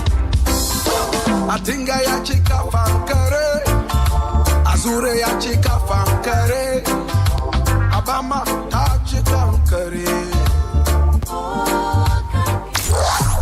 You'll finest tunes in sync with a soothing voice. 3 Lounge with AJ. Are you tired of the same old routine? Need a break from the stress and chaos of everyday life? Well, step into the 3 Lounge, your world of absolute relaxation and great music with yours truly, AJ Akwako Sapon. Welcome to the best mid-morning show in the capital and beyond. This is 3 Lounge with yours truly, your radio princess, AJ Akwako Sapon. Love it. I love it. It's great. Kickstart your week with Monday motivation. Shake off the Tuesday blues and get ready for midweek mania. Take a trip down memory lane on Throwback Thursday and wrap up the week with Funky Friday with myself and Helen Appiah Ampufo.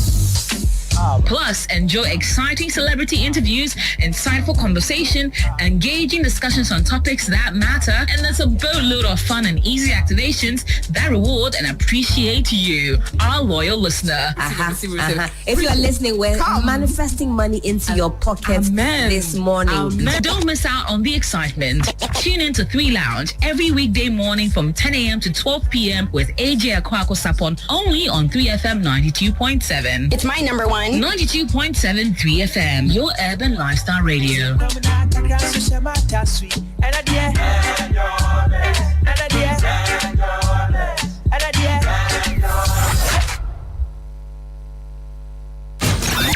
The big conversation on 3FM Sunrise.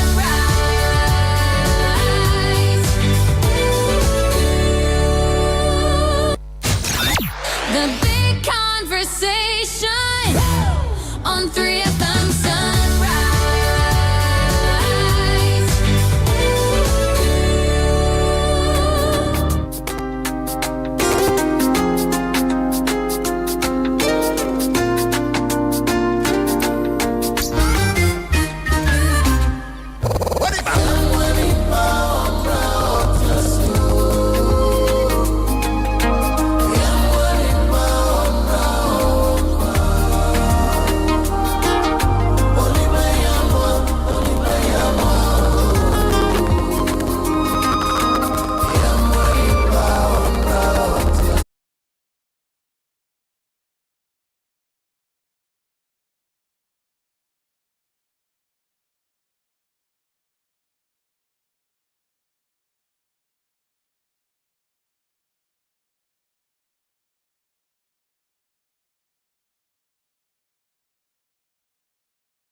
Sunrise on 3FM 92.7. My name is Johnnie Hughes, and it's always a pleasure to serve you breakfast.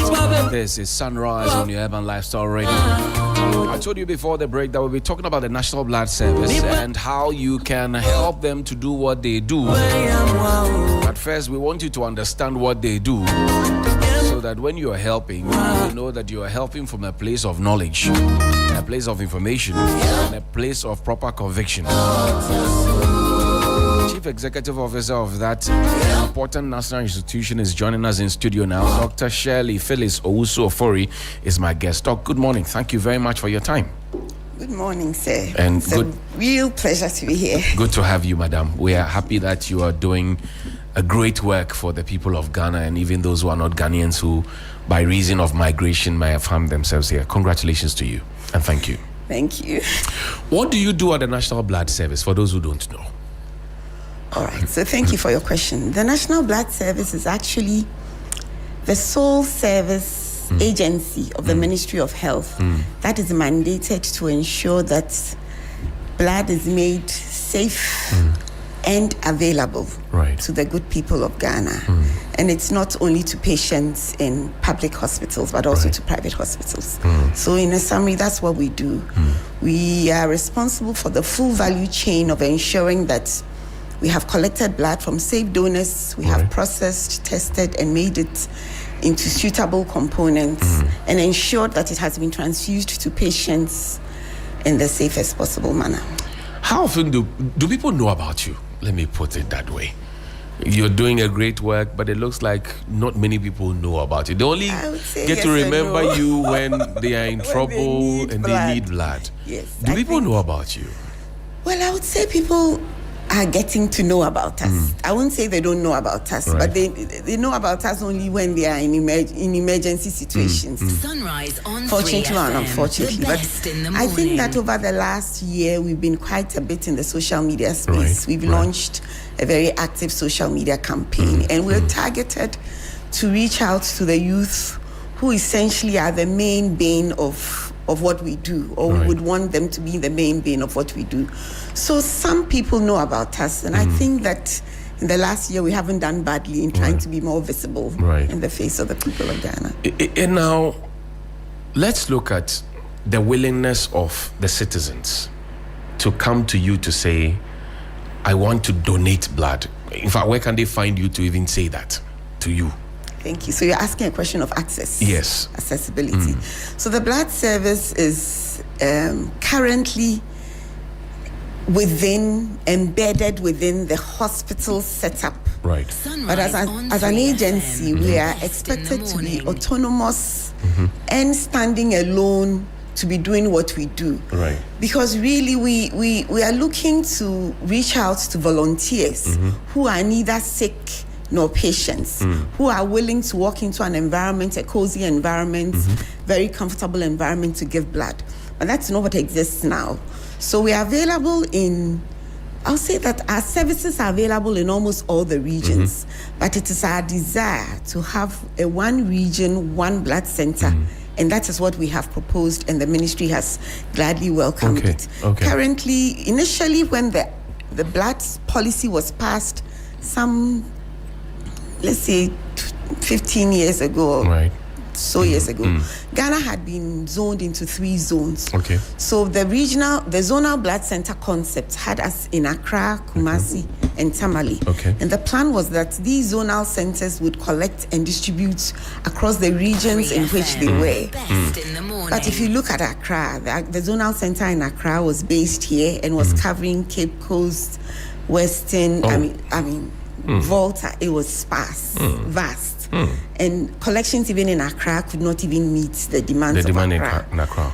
Where I worked previously had a zonal center in Ashanti, and we were supposed to be collecting for Ashanti, Ahafo, some parts of Western, the upper parts of Volta, and then the northern sector. We come now Western, North, and Oti regions. And Western regions. And so the Blood Act, the law that was established in 2020, now gave the mandate to the board to establish regional blood centers.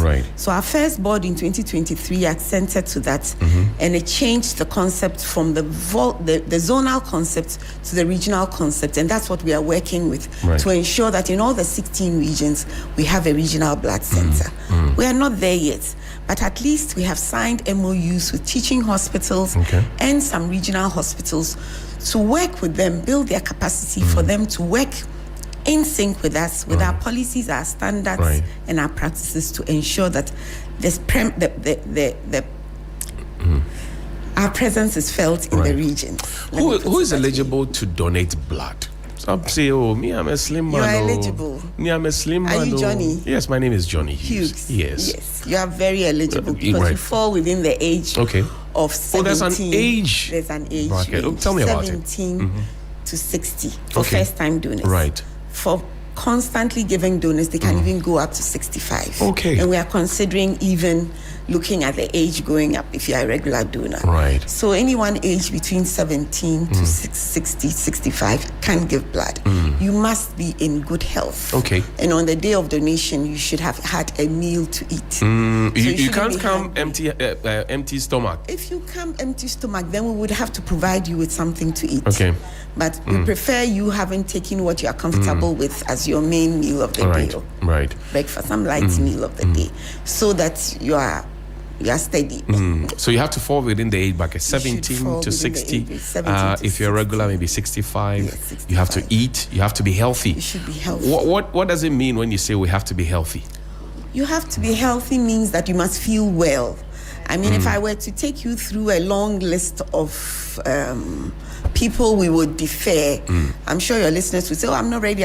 But if you presented yourself, we would make sure that we wouldn't compromise you. Okay. So we have standard medical questionnaires we take donors through. Right. So on the day of donation, if you are well and if you feel well and you haven't had any cause to feel and you have had a meal, you walk in and we take you through a standard medical questionnaire. We don't want to harm you, neither do we want to harm the recipient. Right. So it's a win-win for everybody. And we take you through the questionnaire. I mean, you are fine. You meet our hemoglobin level of that day. Okay. You meet our blood pressure level for that day, and you are safe to go. You are safe to help somebody to live. You are safe to save a life. And sometimes your donation can save 3 lives. What do you use the blood for? Thank you. I said sometimes your donation can even save 3 lives. Because that 1 unit you give can be made into blood components or products, which are red cells, platelets, and fresh frozen plasma. Oh, okay. So in that case, we could use the red cells to save somebody who is bleeding or anemic or a malarial child. You could use your platelets for a patient who's receiving chemotherapy or for some reason has a low platelet count or has a huge overwhelming infection and needs platelets. And for plasma, it goes for a variety of cases.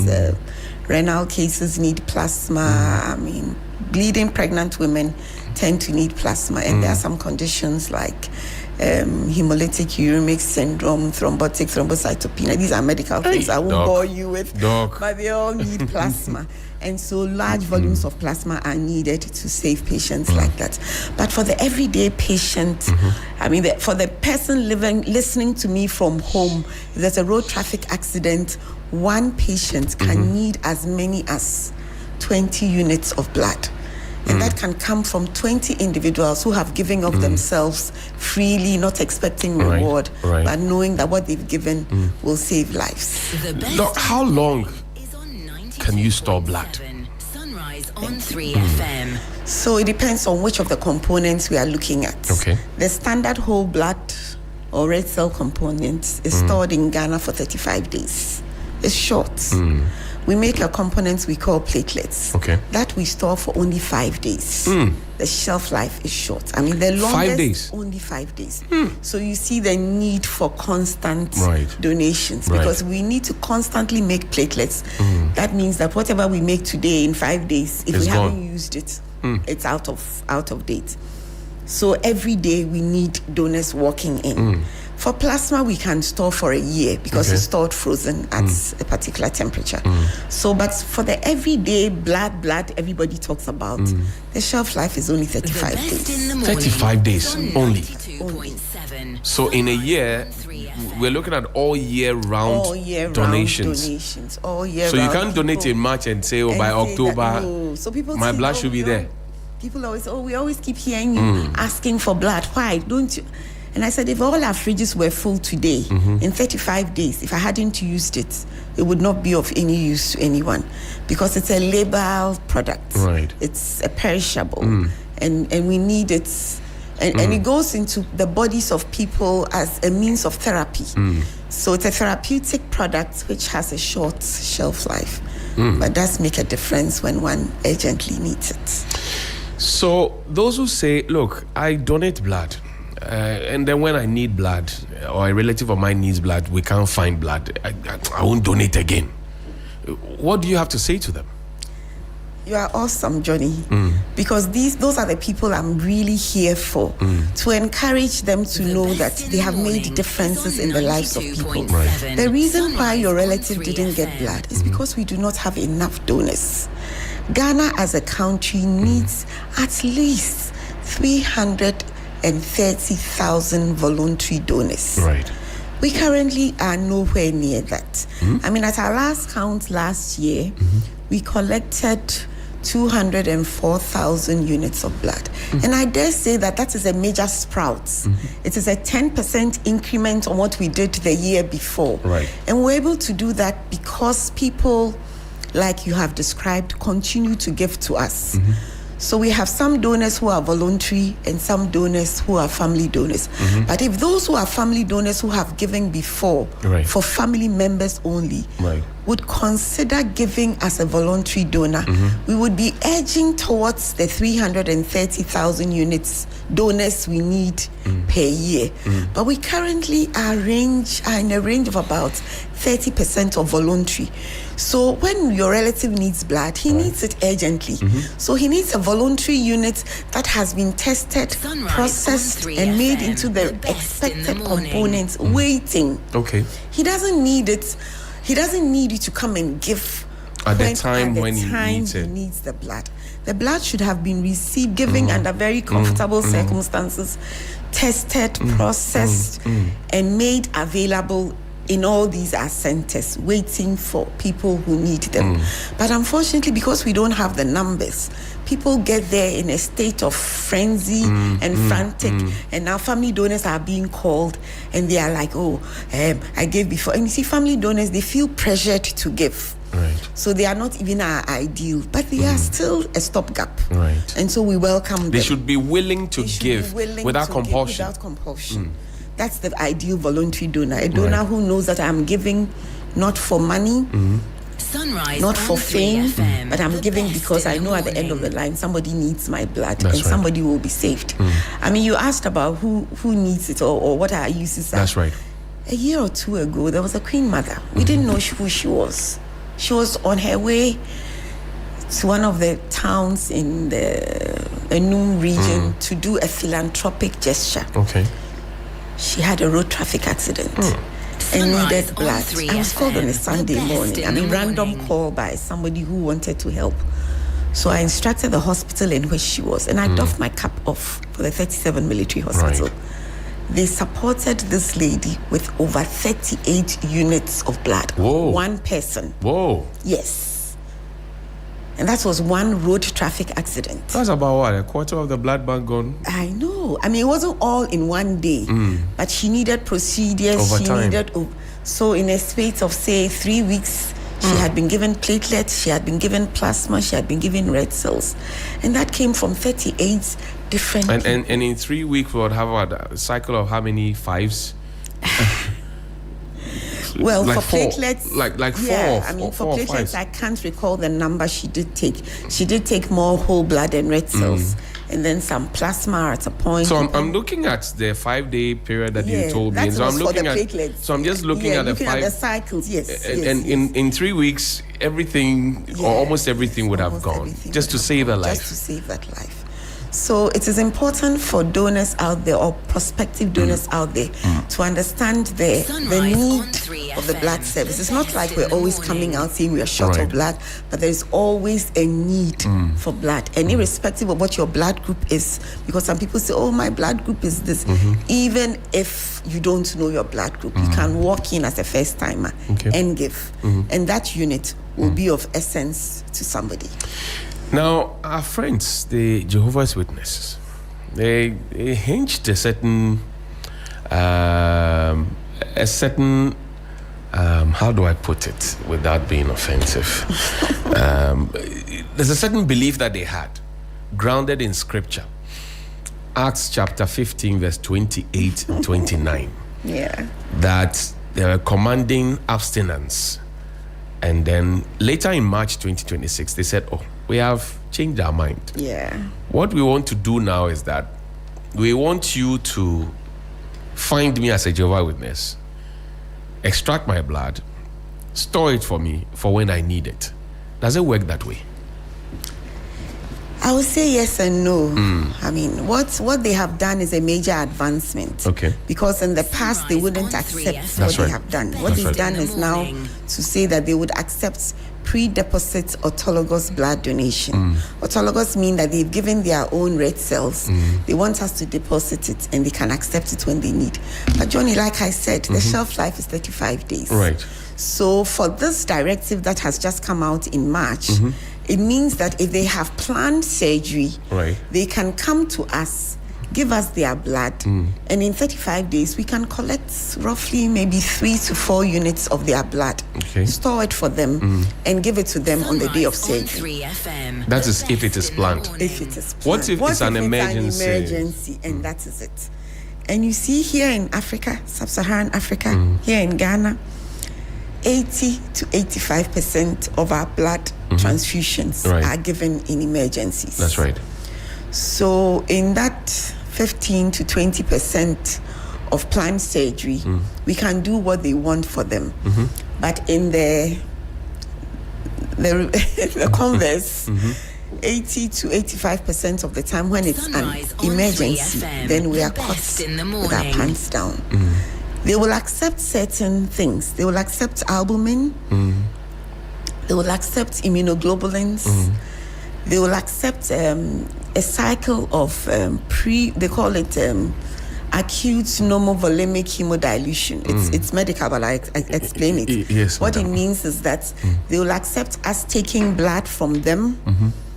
And whilst we are taking from them, we set up some fluid to dilute their red cells, but we'll be harvesting their red cells in theater for a procedure and diluting it, like maintaining their blood volume at the same time.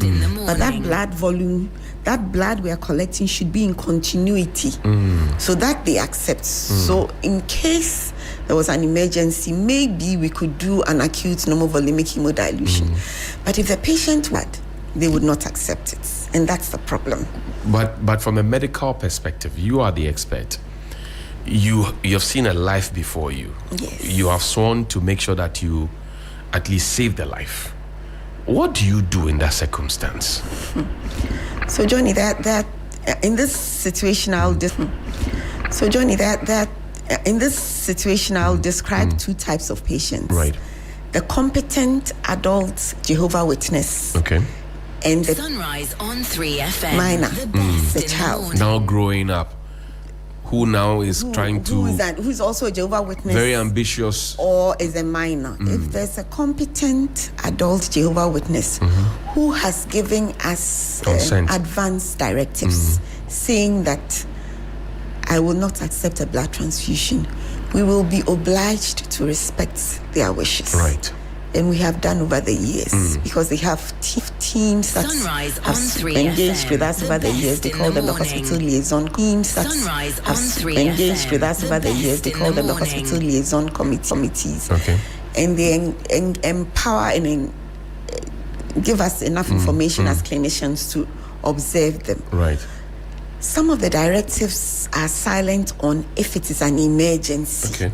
So if that directive is silent on it, you could attempt to do what would save the patient with his best interests. So that is for an adult. Right.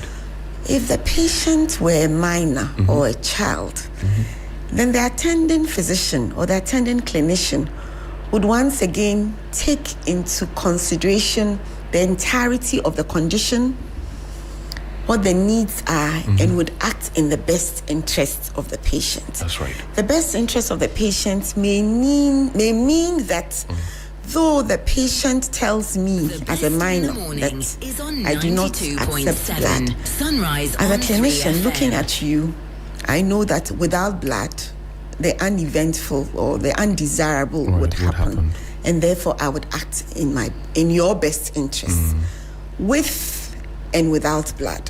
So what I can do for you without blood, I would do. Okay. If push gets to shove and you needed blood, then I would seek to give you a transfusion. Right. In your best interest. And in that case, if you are a minor. Right. Madam, we'll have to wrap up the conversation, but I'm sure people are wondering, what crack can I eat to know that I have blood? So that when I'm coming to you, I can come to you in confidence. What do I have to eat?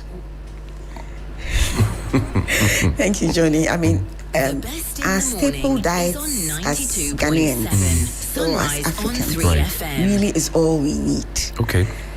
The cereals, but the cereals, the bankus, the eggplants, the fettuccine cheese, everything cereal, the cocoa, all those things give us iron and help us to build up our blood stores. Right.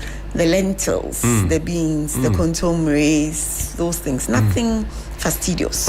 Nothing superfluous. So our regular diets are enough. If you don't have a bleeding condition or you are not anemic for one health condition or the other, these are enough to make you a regular donor. Once you attended a clinic and your hemoglobin was checked, and you passed our hemoglobin, you are good to go. You're good to go. Madam, the clubs and associations, they usually you find them jogging around, and some of them contact us every now and then. They want to come and donate blood. Our doors are open. Where do they come to? They come to the National Blood Service where or is it? any regional blood center. Right. So in Accra, they can walk into our service, and we are open 24 hours. Right. Our premises are actually on the Kolegono Road. Okay. We are not far. We are not difficult to find on the Google map. Blood service is very easy to find. We are on the main Mamprobi Road, just behind the ECG and the fire service behind. Right. But we are also in the regional hospitals. I mean, you are listening to across. That's right. That's right. Even in Tamale, Kesmi FM, they're listening to us now. Tamale Teaching Hospital is a site to go to. The Konfanochi Teaching Hospital is a Ashanti Regional Blood Center. The Northern Regional Blood Center is based in Tamale. The Cape Coast Regional Blood Center is based at the Cape Coast Teaching Hospital. The Volta Regional Blood Center is based at the Whole Teaching Hospital. You can go to the Eastern Regional Government Hospital, and I mean Western Region is doing fabulous. The Western Regional Blood Center, the regional centers, the regional hospitals in all our 16 regions are go-to places because they work with us and they work with our standards. I want people out there to know that no donor's health will be compromised.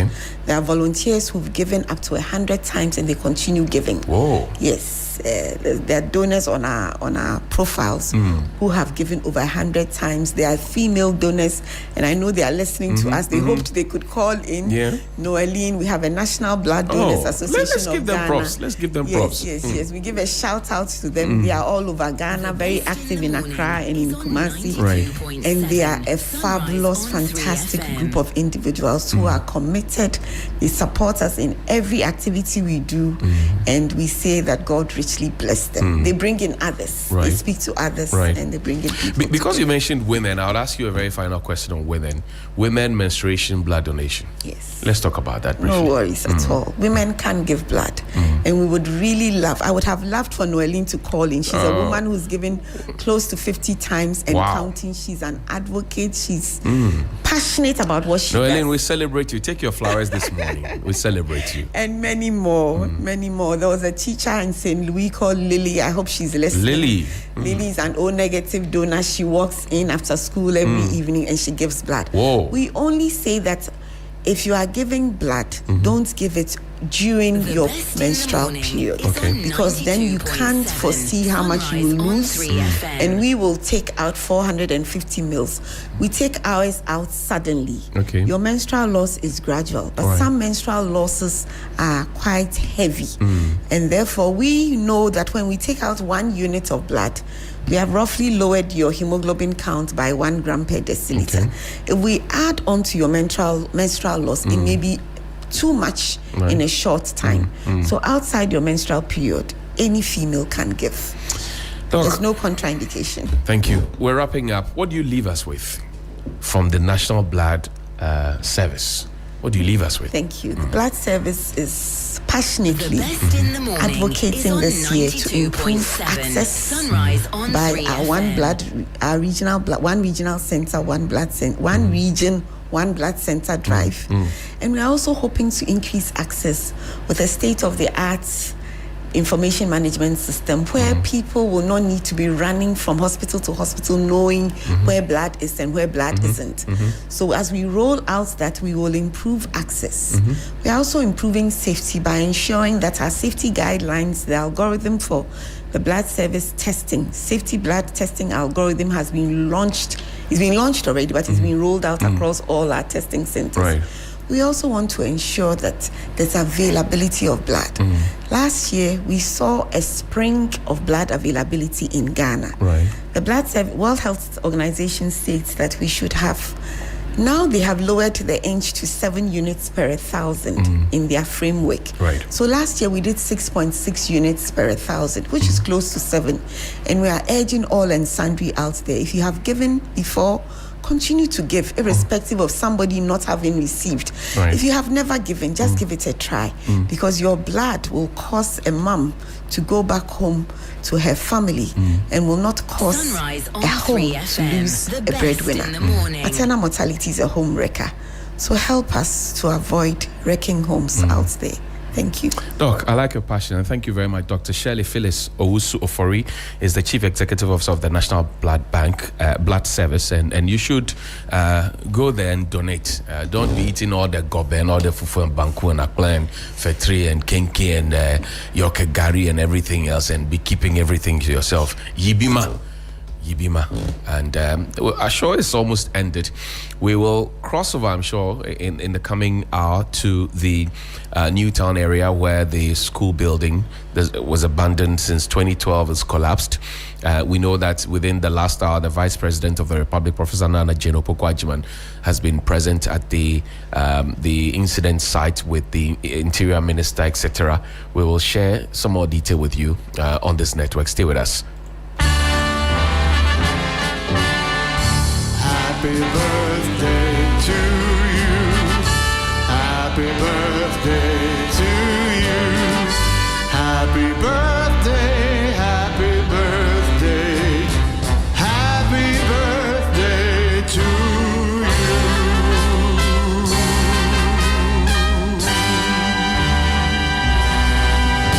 Happy birthday to Mary Inshira Ako and Mark Ewusi Ako. And you know that Mark is a regular here on 3FM 92.7. It's your birthday, Marco. Happy birthday to you. And to Mary and Shira Ako as well. It's your birthday today. Happy birthday to you. My name is Johnnie Hughes. On behalf of the rest of the team, I want to say thank you very much indeed for staying with us here on your network. Yes. Joseph Armstrong is interacting with students. He had a student who had come to school, but the school is closed down. Listen. Touch with your small, tiny hands and the building gets to shake. Yes. When it was that bad. Yes. It makes you very scared then. Yes. Let me talk to the last person here. You have the same thing to say? Yes.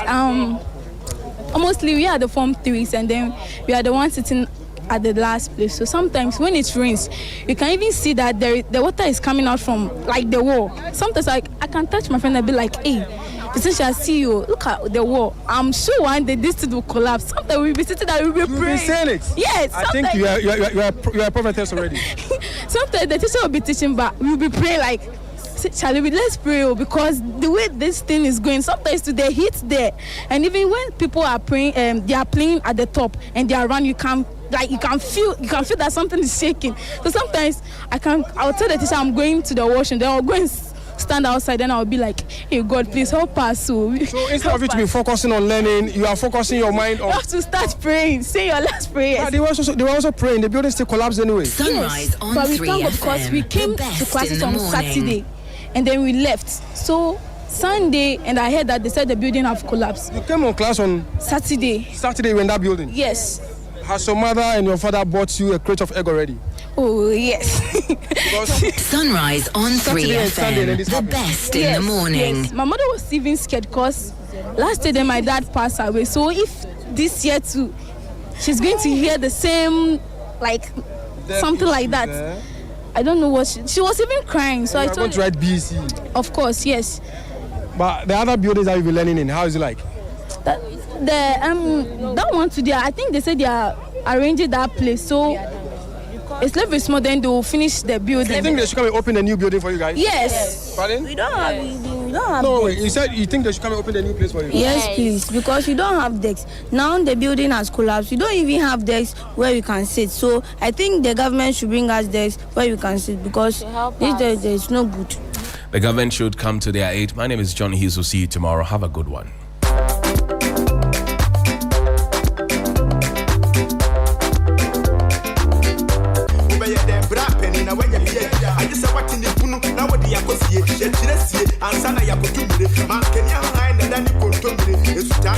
FM 92.7 Urban Lifestyle Radio Station. It's now time for the news update here on 3FM 92.7. Rather an unfortunate morning here as the Ghana Education Service has directed students not to report to the Accra Newtown Experimental DA School following the collapse of one of its buildings, which has resulted in 3 deaths and 20 people seriously killed.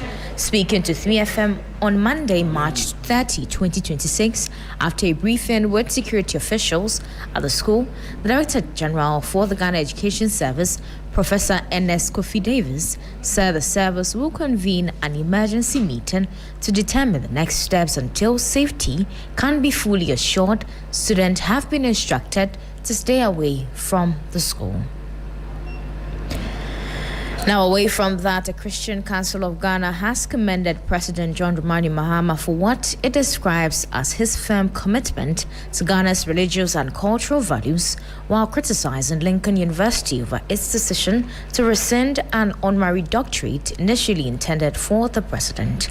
This Christian Council of Ghana characterized the university's action as a diplomatic misstep, arguing that extending an invitation to a certain head of state and subsequently withdrawing it shortly before the conferment falls short of the expected institutional decorum and undermines Ghana's dignity.